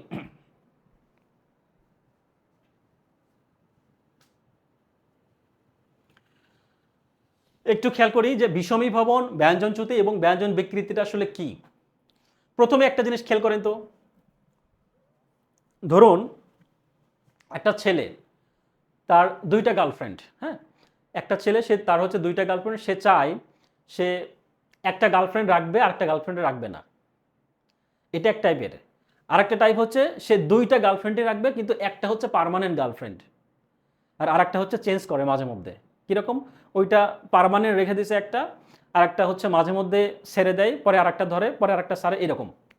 তো ব্যাপারটা হচ্ছে এই ধ্বনি ব্যঞ্জন এবং বিষমী ভবনগুলো কিন্তু অনেকটা এরকমই। কিরকম খেয়াল করি, এখানে বলছে কি, এখানে দুইটা ল আছে না, এখানে একটা ল, এখানে একটা ল, এই দুইটা লয়ের ভিতরে কি হয়, এখানে ধরুন দুইটা গার্লফ্রেন্ড, একটা গার্লফ্রেন্ড সে রেখে দেবে পার্মানেন্ট, আর একটা গার্লফ্রেন্ড হচ্ছে সে চেঞ্জ করবে। তো ব্যাপারটা এরকম, লাল থেকে নাল, হ্যাঁ, এখানে কিন্তু দুইটা ল আছে না, মানে দুইটা গার্লফ্রেন্ড থেকে কয়টা হয়েছে, একটা পার্মানেন্ট রেখে দিছে, আর একটা কি হচ্ছে চেঞ্জ করছে, অর্থাৎ প্রথম লালের পরিবর্তে দন্তন্য হয়ে গেছে, একটা চেঞ্জ করে ফেলছে অলরেডি। পরবর্তীতে খেয়াল করে এখানে কিন্তু দুইটা গার্লফ্রেন্ড, দুইটা ল আছে, তার মানে কি একটা ল কিন্তু ঠিকই আছে, পরবর্তী একটা ল কিন্তু চেঞ্জ করে ফেলছে। ঠিক একই রকম এখানে দুইটা র রয়েছে, একই রকম বর্ণ রয়েছে, এখানে কিন্তু একটা র আছে আর একটা র কিন্তু কি আরেকটা র পরিবর্তে চেঞ্জ করে ফেলছে। ঠিক একই রকম কি, এখানে কিন্তু একই বর্ণ কয়টা রয়েছে, র হচ্ছে দুইবার, তার মানে কি এখানে একটা র থাকবে আর একটা র কি করছে, চেঞ্জ করে ফেলছে। এখানে কি কমন একটা বিষয়, আমরা আমরা জানি যে আনারস হচ্ছে কি শব্দ, আনারস হচ্ছে পর্তুগিজ শব্দ, সম্ভবত পর্তুগিজ শব্দের কথা আমরা জানি বইয়ে। তো এই আনারস যে পর্তুগিজ শব্দ, এইটা কোনো বইয়ে আপনি পর্তুগিজ কোথাও আপনি পাবেন না। পর্তুগিজ ডিকশনারিতে যদি জানেন, আমরা শুধু বাংলা ডিকশনারিতে শুধু দেখি বা বাংলা বইয়ে দেখি যে আনারস হচ্ছে পর্তুগিজ শব্দ, কিন্তু আপনি পর্তুগিজ ভাষায় আপনি সার্চ দিয়ে দেখেন, ট্রান্সলেট করে দেখেন পর্তুগিজ ভাষায় এই আনারস আপনি কোথাও পাবেন না যে এটা পর্তুগিজ শব্দ। তাহলে পর্তুগিজ শব্দ কোনটা? এই পর্তুগিজ শব্দ হচ্ছে আনানস। অরিজিনাল শব্দ হচ্ছে আপনি পাবেন হচ্ছে আনানস, এটা হচ্ছে পর্তুগিজ শব্দ। তো এই আনানস থেকে কি হয়েছে? এই আনানস থেকে এই যে দুইটা কিন্তু একই রকম, অর্থাৎ দুইটা গার্লফ্রেন্ড থেকে কি হয়েছে? একটা গার্লফ্রেন্ড ঠিকই আছে, আরেকটা চেঞ্জ করে ফেলছে, এখানে দুতন্য কি হয়েছে? র হয়ে গেছে। এই জায়গা থেকে কিন্তু আমরা আনারস আসছে, অর্থাৎ আনারসটা পর্তুগিজ শব্দ না, মূলত পর্তুগিজ শব্দ হচ্ছে আনানস। এই আনানস থেকে এই ধ্বনি বিপর্যয়ের মাধ্যমে কি হচ্ছে, বা ধ্বনি পরিবর্তনের মাধ্যমে এখানে দুইটা নয়ের পরিবর্তে একটা ন আসছে, অর্থাৎ একজন ঠিক আছে আর একটা হচ্ছে চেঞ্জ করে ফেলছে, অর্থাৎ এই হচ্ছে আনারস। ঠিক একই রকমভাবে এখানে কি আছে? দুইটা র, একটা র আছে আর একটা র চেঞ্জ করে ফেলছে। এখানে কি দুইটা ভ আছে, একটা ভ রাখছে আর একটা ভ চেঞ্জ করে ফেলছে। অর্থাৎ যদি দুইটা থাকে, একটা অরিজিনাল আর একটা হচ্ছে যে ছেড়ে দেয় এরকম, তাহলে সেটা হচ্ছে বিষমীভবন। অর্থাৎ বিষমীভবনের সংজ্ঞা আমরা জানছি কি, দুইটা সমবর্ণের বা দুইটা গার্লফ্রেন্ডের একটা পরিবর্তনকে কি বলা হয়? যাক, আমরা গার্লফ্রেন্ড বলবো না, দুইটা সমবর্ণের একটির পরিবর্তনকে হচ্ছে বিষমীভবন। অর্থাৎ দুইটা থাকলে একটা থাকবে আর একটা চেঞ্জ করে ফেলবে, বাস। আর ব্যঞ্জন চ্যুতির ক্ষেত্রে হচ্ছে দুইটাই গার্লফ্রেন্ড থাকবে কিন্তু সে একটা ফুললি বাদ দিয়ে দিবে, সে খুব লয়াল, একটা নিয়ে থাকবে। এটা হচ্ছে কি, একটা থাকবে আর একটা হচ্ছে বাদ দিয়ে দিবে, তার মানে কি এখানে দুইটা, একটা হচ্ছে বাদ দিয়ে দিবে, তার মানে কি একটা থাকবে। এখানে বড় দাদা দুইটা, তার মানে একটা থাকবে। কাকা হচ্ছে দুইটা, একটা থাকবে। এখানে কি দন্তু ন, দন্তু ন, হ্যাঁ, যেমন নন্দ, এখানে হচ্ছে কি দুইটা, একটা থাকবে, তাই না? জীব না নন্দ, তার মানে এখানে কি দন্তনা দুইটা রয়েছে, তার মানে কি একটা দন্তনা থাকবে আর একটা হচ্ছে বাদ যাবে। কিন্তু ঠিক একই রকম, তাহলে আমরা কয়টা বিষয় জানলাম? দুইটা। আর এটা হচ্ছে কি ব্যঞ্জন বিকৃতিটা আসলে কি? ব্যঞ্জন বিকৃতি হচ্ছে কি, লেবু থেকে নেবু, শাক থেকে শাক, ধোপা থেকে কি ধোপা, এগুলো যে কোনো একটা পরিবর্তন হবে। হ্যাঁ, ধাইমা থেকে কি, এখানে দাইমা, এখানে ইমা ঠিক আছে, সামনে ধা দ হয়েছে, এগুলো কি কবার থেকে, এখানে ক বয়ের জায়গায় হচ্ছে প হয়েছে, তার মানে কি এটা যে কোনো একটা স্বরের পরিবর্তন হয়েছে। অর্থাৎ ব্যঞ্জন বিকৃতিটি বা ধ্বনি বিকার, ব্যঞ্জন বিকৃতি মানে কি, এগুলো সবগুলোই তো ব্যঞ্জন শব্দ, তাই না? তো এই ব্যঞ্জন শব্দর যে কোনো একটা বিকৃতি মানে কি চেঞ্জ হয়ে আর একটা, অর্থাৎ কয়ের এখানে বয়ের জায়গায় প হয়েছে, এখানে কি ধয়ের জায়গায় দ হয়েছে, এখানে ধয়ের জায়গায়, এখানে আবার কি বয়ের জায়গায় প হয়েছে, এটাই মূলত। তো এটা আপনি প্র্যাকটিস করলেই এটা বুঝতে পারবেন, ঠিক আছে? এটা ওইরকমভাবে যদি বলি নিয়মের কথা, তাহলে এটা হচ্ছে শুধুমাত্র ব্যঞ্জন বিকৃতিটা একটা শব্দকে চেঞ্জ করবে আর কি, একটা বর্ণ চেঞ্জ হবে, এটাই। তাহলে আমরা সামারি যদি বলি যে বিষমীভবন, ব্যঞ্জনচ্যুতি এবং ব্যঞ্জন বিকৃতি দুটাই কিন্তু সবগুলো কিন্তু পরিবর্তন। এখন দুইটার মধ্যে যদি একটা নেই, আবার আরেকটা আমি একবার নিচ্ছি না এরকম, তাহলে সেটা বিষমীভবন। আর একটার মধ্যে শুধু দুইটা ছিল, দুইটার মধ্যে আমি একটা ফুললি বাদ দিয়ে দিব, সেটা হচ্ছে কি ব্যঞ্জনচ্যুতি। এবং এটার মধ্যে মাঝে মধ্যে কি হবে, একটার পরিবর্তে আরেকটা হবে, ওটা হচ্ছে ব্যঞ্জন বিকৃতি। তো পরবর্তী খেয়াল করি যে অন্তহিতিটা আসলে কি, শব্দের ভেতর থেকে কোনো ব্যঞ্জন ধ্বনি যদি লোপ পাই তাহলে আমরা অন্তহিতি বলবো। আচ্ছা, ফাল্গুন থেকে কি আসছে? এখানে এখানে একটা ল বাদ গেছে, তারপর কি এখানে একটা বর্গীয় জ, বা এখানে একটা কি দ বাদ গিয়েছে, এখানে একটা কি গ বাদ গিয়েছে, তার এখানে একটা কি, এখানে হচ্ছে প বাদ যায়। তার মানে কি এখানে শব্দের ভেতর থেকে কোনো ব্যঞ্জন ধ্বনি যদি লোপ পায়, ব্যঞ্জন ধ্বনি মানে কি, শব্দের ভেতর থেকে যদি কোনো ব্যঞ্জন ধ্বনি লোপ পায়, সেটাকে আমরা কি বলছি? সেটাকে আমরা অন্তহতি বলতেছি, অন্তহতি।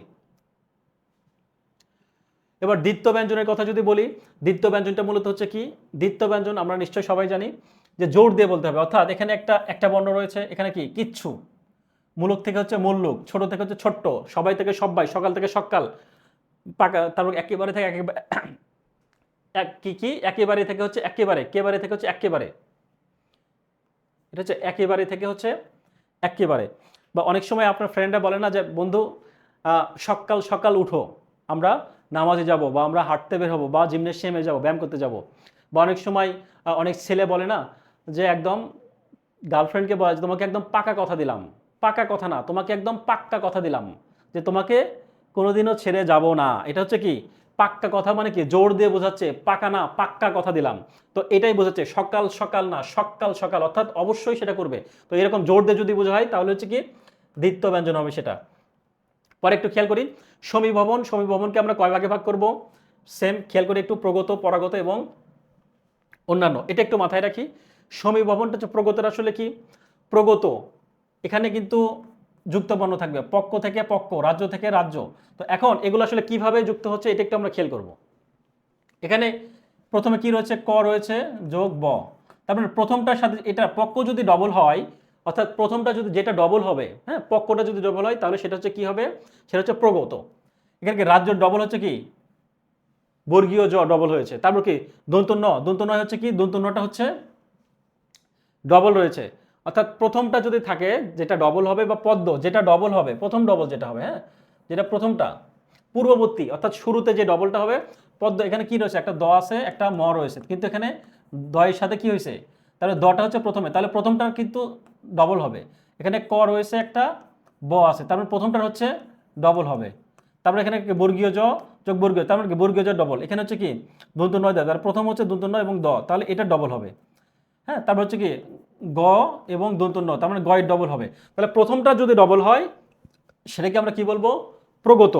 এখন এই পরেরটা যদি ডবল হয় তাহলে সেটাকে আমরা বলবো পরাগত। পরেরটা বলতে কি, এখানে মুয়ে রেপ বলতে কি বোঝায়, আমরা মুয়ে রেপ বলতে একটা র, তার মানে এটাকে যদি ভাঙাই ধ যোগ র যোগ ম, তার মানে এখানে পরেরটা বলতে কি, এখানে রেফ মানে কি একটা র, তার মানে এটা রটা প্রথম, সে তারপরে কি মো, তার মানে মোটার এখানে দ্বিত্ব হয়েছে, তার মানে কি পরেরটা শেষেরটা যদি দ্বিত্ব হয় তাহলে সেটাকে আমরা বলবো পরাগত।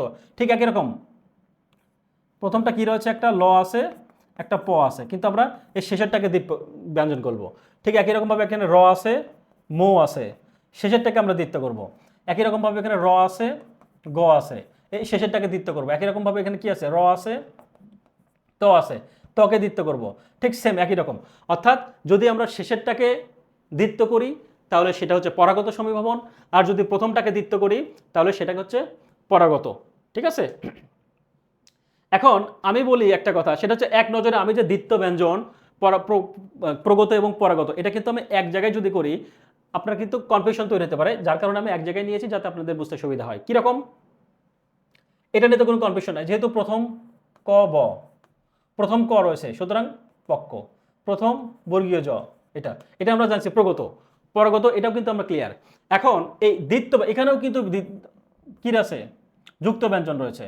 তাহলে এটা আসলে কিভাবে আমরা বুঝবো যে এটা আসলে দ্বিত্ব ব্যঞ্জন, এটা বোঝার জন্য একটু খেয়াল করি। এই সবগুলো শুরুতে কিন্তু যুক্ত ব্যঞ্জন রয়েছে, যুক্ত, এখানে কিন্তু যুক্ত ব্যঞ্জন রয়েছে। কিরকম, পয়ের সাথে একটা ব, বর্গীয় সাথে জ, সবগুলো কিন্তু যুক্ত রয়েছে দ্বিত্ব ব্যঞ্জন হিসেবে, দুইটা বর্ণ মিলে যুক্ত রয়েছে। কিন্তু এখানে কিন্তু একটাও কিন্তু যুক্ত নাই। খেয়াল করুন, এখানে স ঠিকই আছে বাট এখানে কিন্তু ডবল রয়েছে।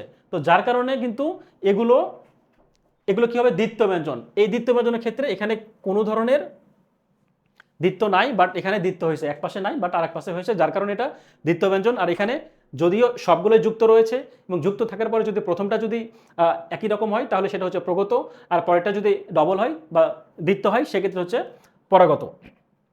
আর অন্যান্য সমীভবনের কথা যদি বলি, এগুলো আসলে কোনো নিয়ম মানে না, এগুলো আমাদের জাস্ট রিডিং করতে হবে, এমনি নর্মালি দেখতে হবে, এগুলো আসলে কোনো নিয়মের মধ্যেও পড়বে না। সুতরাং এগুলোকে কিন্তু আমাদের মনে রাখতে হবে, এটা একটু মাথায় রাখবো, এগুলো কিন্তু কোনো নিয়মের মধ্যে পড়বে না, জাস্ট একটু রিডিং করে নেব। ঠিক আছে, অন্যান্য সমীভবন।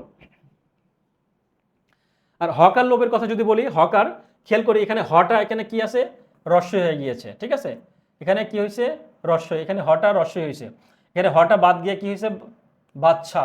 হ্যাঁ, তারপর এখানে আল্লাহ, হ্যাঁ, এখানে পুরোহিত, হটা বাদ গিয়ে পুরোহিত।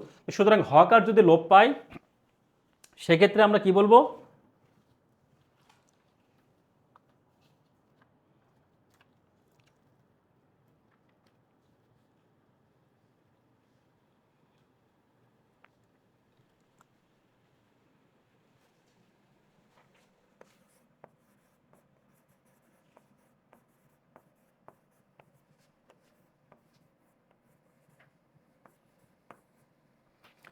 খেয়াল করে এখানে আলাহিদা এবং ফলাহার এই দুইটা শব্দ রয়েছে এবং ফলাহার থেকে ফলার। তো এইটাকে কিন্তু আমরা, এটা নিয়ে একটু কনফিউশন রয়েছে। এই আলাহিদা থেকে কিন্তু আলাদা, এটাকে অনেকেই অন্তহূতির কথা বলেছেন এবং অনেক জায়গায় এটা কি বলা হয়েছে, হকার লোপের কথা বলেছেন। কেন, এখানে একটা হ রয়েছে, এখানে একটা হ রয়েছে, ফলাহার থেকে ফলার, হকার লোপ, আলাহিদা থেকে আলাদা একটা হকার লোপ পেয়েছে, সুতরাং এটা হকারের মধ্যে পড়ে। তবে এটা নিয়ে একটু কনফিউশন রয়েছে, এইটা মূলত অ্যান্সার দেওয়া রয়েছে, অনেক বই দেওয়া রয়েছে হচ্ছে অন্তহূতি। অন্তহূতির উদাহরণ দেওয়া রয়েছে, অন্তহূতির সংজ্ঞা হিসেবে যদি আমরা বলি, একটা অন্ত মানে কি মাঝখান থেকে কি হবে ব্যঞ্জন ধ্বনি বা মাঝখান থেকে হচ্ছে ধ্বনির হচ্ছে লোপ পাবে, তো এটা কিন্তু মাঝখান থেকেও ধ্বনি লোপ পেয়েছে, তো দুইটা নিয়মেই কিন্তু সঠিক হবে। তো এখন কথা হচ্ছে আমরা দেবো কোনটা আসলে। এটা যদি বলি যে মনির চৌধুরীর 2020 সালের কথা যদি বলি, 2020 সালের যে লাস্ট এডিশন ছিল 9-10 বোর্ড বই, সেই হিসেবে কিন্তু এইটা ছিল হচ্ছে মূলত অন্তহতির ভিতরে, এটা ছিল অন্তহতির ভিতরে উদাহরণ। কিন্তু পরবর্তীতে আমরা যে মৌলিক বইয়ের কথা যদি বলি, সুনীতি কুমার চট্টোপাধ্যায়ের সহ আরও যে অনেকের যে মৌলিক বইগুলো রয়েছে সেগুলোর কথা যদি বলি, তাহলে এগুলো হচ্ছে হকারের ভিতরে। তো এখন কথা হচ্ছে আমরা অ্যান্সার করব কোনটা, অ্যান্সার করব হচ্ছে এই আলাহিদা এবং ফলাহার হচ্ছে হকারের লোপের মধ্যে আমরা এটা অ্যান্সার করব। তো এখন যদি এটা অপশনে না থাকে সেক্ষেত্রে আমরা এটা অন্তর্হিত হিসেবেই অ্যান্সার করব। ক্লিয়ার? যদি অপশনে থাকে তাহলে হকার, হকার যদি অপশন হকার লোপের কথা যদি বলে তাহলে এটা দেবো, আর যদি না থাকে তাহলে সেক্ষেত্রে আমরা অন্তর্হিতের কথা দেবো। আর লকার লোপের কথা আমরা নিশ্চয়ই জানি, সবগুলোই ল কিন্তু কি হবে, লোপ পেয়ে যাবে। এখানে র এবং পরবর্তীতে কি হবে, দিতে হবে, সবগুলো দিতে হবে। করলাম, ধরলাম, করতে, মারলাম, এই সবগুলো রটা হচ্ছে যে উঠে গিয়ে পরবর্তী যেটা রয়েছে সেটা হচ্ছে দিতে হবে, সেটাকে আমরা লক আর লোপ বলবো।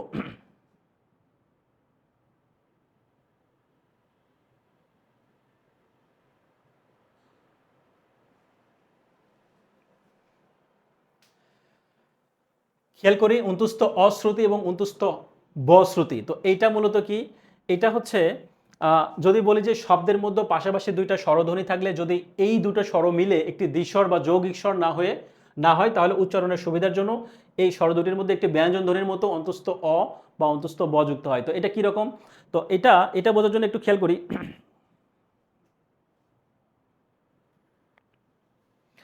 এটা বোঝার জন্য খেয়াল করি, এখানে যদি বলা হয়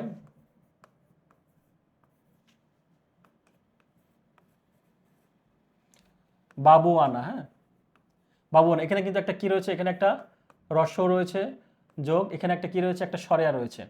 তার মানে বাবু যোগ আনা, হ্যাঁ এখানে একটা, এটাও স্বরবর্ণ, পরেরটাও কিন্তু স্বরবর্ণ, বাবু যোগ আনা, তার মানে বাবু যোগ আনা। তো এটাকে যদি আমরা বলি এখানে এখানে যদি অন্তুস্থ অযুক্ত করি তাহলে কি হবে, এটাকে আমরা কিভাবে যুক্ত লিখতে পারি তাহলে, বাবু আনা, বাবু আনাটা কিন্তু আমরা মূলত অন্তুস্থ অ দিয়ে লিখতে পারি।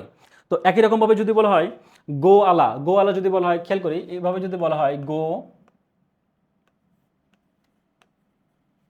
গোয়ালা, এটাই আমরা কি বলবো, এটা যদি আমরা বলি তাহলে এটা কি একটা ওকার, হ্যাঁ এটা হচ্ছে কি ওকার বা ওকার, হ্যাঁ আচ্ছা আমি এভাবে লিখি ওকার গোয়ালা, হ্যাঁ।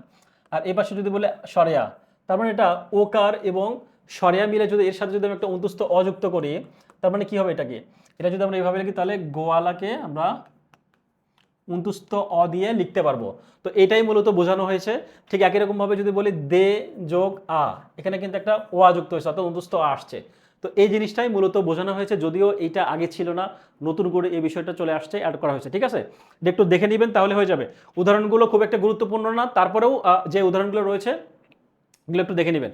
আর ক্ষীণায়ন এবং অল্প প্রাণীয় ভবন যদি বলি, তো এটা খেয়াল করে একটা মহাপ্রাণ ধ্বনি অল্প প্রাণ ধ্বনিতে পরিণত হবে, মহাপ্রাণ অল্প প্রাণে পরিণত হবে। কিরকম, আমরা গত ক্লাসে জেনেছি মহাপ্রাণ ধ্বনি কোনগুলো, অল্প প্রাণ কোনগুলো জেনেছি, তাই না? তো এই মহাপ্রাণের যে ধ্বনিগুলো রয়েছে এগুলোই মূলত কি হবে, অল্প প্রাণে পরিণত হবে। খেয়াল করি এখানে কাঠ, ঠ, পাঠা, ঠ, কথা, বাঘ, দুধ, ঠট, এই সবগুলো কিন্তু মহাপ্রাণে আসে। ঠ, এই যে ঠ, থ, থ, এই সবগুলো কিন্তু এই মহাপ্রাণে আসে। মহাপ্রাণে কিন্তু অল্প প্রাণ হবে, তাহলে কি হবে, এখানে ঠ থাকলে কি হবে, ট হবে, এখানে ঠ থাকলে এই যে এটা যুক্ত হবে। পরে কি রয়েছে, ঠ থাকলে ট, পরে কি থ থাকলে কি হবে, ত যুক্ত হবে, এই যে ত যুক্ত হয়েছে। পরে হচ্ছে ঘ থাকলে কি হবে, যে ঘ মহাপ্রাণ, ঘ থাকলে কি হবে, গ হবে, ঘ থাকলে যে গ হবে। তারপর কি ধ থাকলে কি হবে, ধ থাকলে দ হবে। আমরা এগুলো বুঝতেই পারছি কেন, কারণ এগুলো হচ্ছে মহাপ্রাণ থেকে যদি অল্প প্রাণে হয় তাহলে আমরা সেটার নাম কি জেনেছি, যদি মহাপ্রাণ থেকে অল্প প্রাণ হয় সেটার নাম হচ্ছে অল্প প্রাণী ভবন বা ক্ষীণায়ন, এটা একটা। আর পিনায়নটা আসলে কি, পিনায়নটা হচ্ছে অল্প প্রাণ থেকে তার উল্টোটা মহাপ্রাণে, অল্প প্রাণ থেকে মহাপ্রাণ। এগুলো ত, তালবস্য, ন, এই সবগুলো হচ্ছে কি, এই সবগুলো হচ্ছে অল্প প্রাণ। এই অল্প প্রাণ থেকে যখন আমি মহাপ্রাণে যাব তখন কিন্তু এই উদাহরণগুলো দেওয়া রয়েছে। অল্প প্রাণ থেকে যেটা আমরা মহাপ্রাণে যাব সেটা হচ্ছে আমরা পিনায়ন বলবো।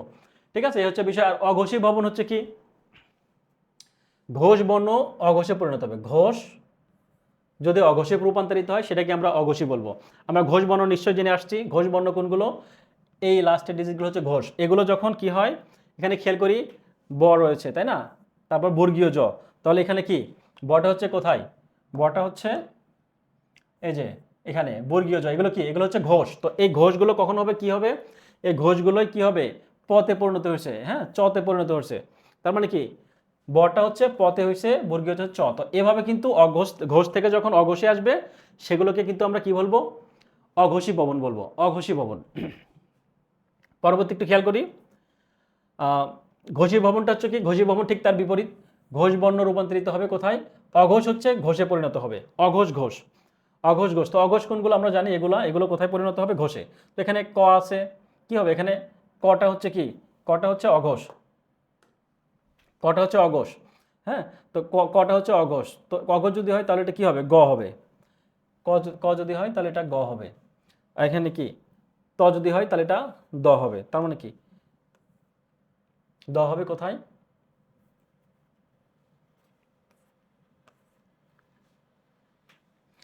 এটা ত, হ্যাঁ, এটা ত হবে, সরি, এটা ট হবে। ট ঠ ড ঢ মূর্ধন্য হবে। তাহলে ত যদি থাকে তাহলে সেটা হচ্ছে দ হবে। এভাবে আমরা অঘোষ থেকে যদি আমরা ঘষে নেই তাহলে সেটাকে আমরা কি বলবো? অঘোষ থেকে ঘষে নিলে সেটা আমরা ঘোষী ভবন বলবো। আর নাসিক্য নিশ্চয়ই আমরা জানি, নাসিক্য হচ্ছে যে লাস্ট যে ডিজিট রয়েছে, একটু খেয়াল করি এখানে বলা রয়েছে যে এই যে উ থেকে শুরু করে লাস্টের ডিজিট, এটা কিন্তু আমরা নাসিক্য হিসেবে জানি, তাই না? তো এই নাসিক্য বর্ণ যদি যুক্ত থাকে তাহলে সেগুলো আমরা কি করবো? একটা চন্দ্রবিন্দুর দিব, চন্দ্রবিন্দুর দিয়ে পূরণ করবো। কীরকম খেয়াল করি, এখানে অঙ্কর সাথে কি আছে? একটা উ যোগ ক রয়েছে, তাহলে এখানে উ হচ্ছে কি? নাসিক্য। এখানে কি মু, মু যোগ প, এই মুটা হচ্ছে কি? নাসিক্য। তারপর কি দন্তন্য যোগ দ, এটা দন্তন্য হচ্ছে নাসিক্য। তো এই নাসিক্য যদি হয় তাহলে সেটাকে আমরা কি করবো? সবগুলোর উপর একটা চন্দ্রবিন্দুর হবে। এটাই কিন্তু বোঝানো হয়েছে, ঠিক আছে? উচ্চারিত হলে তাকে নাসিক্য ভবন বলে। এখন কথা হচ্ছে এখানে কিছু শব্দ রয়েছে যেগুলো আসলে কোনো নিয়মের মধ্যে পড়ে না। এই ধ্বনি পরিবর্তনের উদাহরণগুলো নাসিক্য ব্যঞ্জনের প্রভাব ছাড়াই আনুনাসিক হয়েছে, যে কারণে এই ধ্বনি পরিবর্তনগুলোকে বলা হয় শতনাসিক্য ভবন। এগুলো একটু আলাদাভাবে মনে রাখবেন। এগুলো বাংলা ব্যাকরণ বোর্ড বই রয়েছে, মূলত যদি আসে নর্মালি এখান থেকেই বা উদাহরণ থেকে আসবে, আশা করি এর বাইরে আশা করি আসার সুযোগ নাই। তো এই হচ্ছে বিষয়। তো যাই হোক, আজকে অনেক কথা হয়েছে, তো আজকে এই পর্যন্তই থাকবে ইনশাল্লাহ।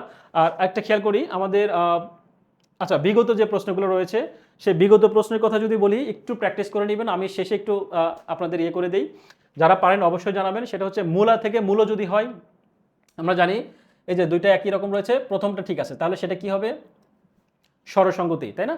স্বরসঙ্গতি কোন স্বরসঙ্গতি? অবশ্যই সেটা প্রগত, তাই না? ধ্বনি বিপর্যয়ের উদাহরণ যদি বলি, আমরা ঝড়ের উদাহরণ দিয়েছি, পিশাচ থেকে পিচাস, অর্থাৎ একটা আরেক জায়গায় চেঞ্জ হবে, তাই না?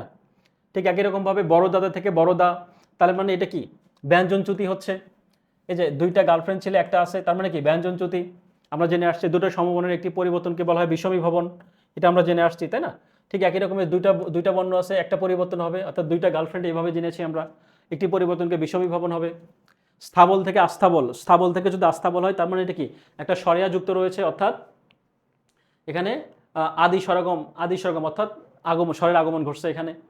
পরবর্তী যদি বলি যে কোনটি স্বরলোপের উদাহরণ, তাহলে কি হবে? এই যে স্বরলোপ অর্থাৎ উদ্ধার ছিল, এখানে কমে আসছে, আগে যেটা বেশি ছিল সেটা পরবর্তীতে কিন্তু কমে আসছে। তো এই হচ্ছে বিষয়। মোটামুটি আজকে অনেকক্ষণ সময় নিয়ে ফেলছি। তো যাই হোক, আশা করি আপনারা বুঝতে পেরেছেন। এতক্ষণ যারা কষ্ট করে আমাদের এই লাইভ ভিডিও দেখছিলেন, আপনাদের সবাইকে শুভকামনা, এবং আপনাদের জন্য সবসময় দোয়া থাকবে যাতে করে আপনারা আপনাদের স্বপ্নকে পূরণ করতে পারেন, আপনারা আপনাদের যে কাঙ্ক্ষিত লক্ষ্য যেটা রয়েছে সেটা আপনারা পূরণ করতে পারেন, এই প্রত্যাশা রাখি। তো আজকে এই পর্যন্ত থাকবে ইনশাল্লাহ। দেখা হবে পরবর্তীতে নেক্সট ক্লাসে আমাদের রুটিন অনুযায়ী, ঠিক আছে? তো যাই হোক, এই পর্যন্ত থাকবে। ভালো থাকবেন, সুস্থ থাকবেন। আসসালামু আলাইকুম।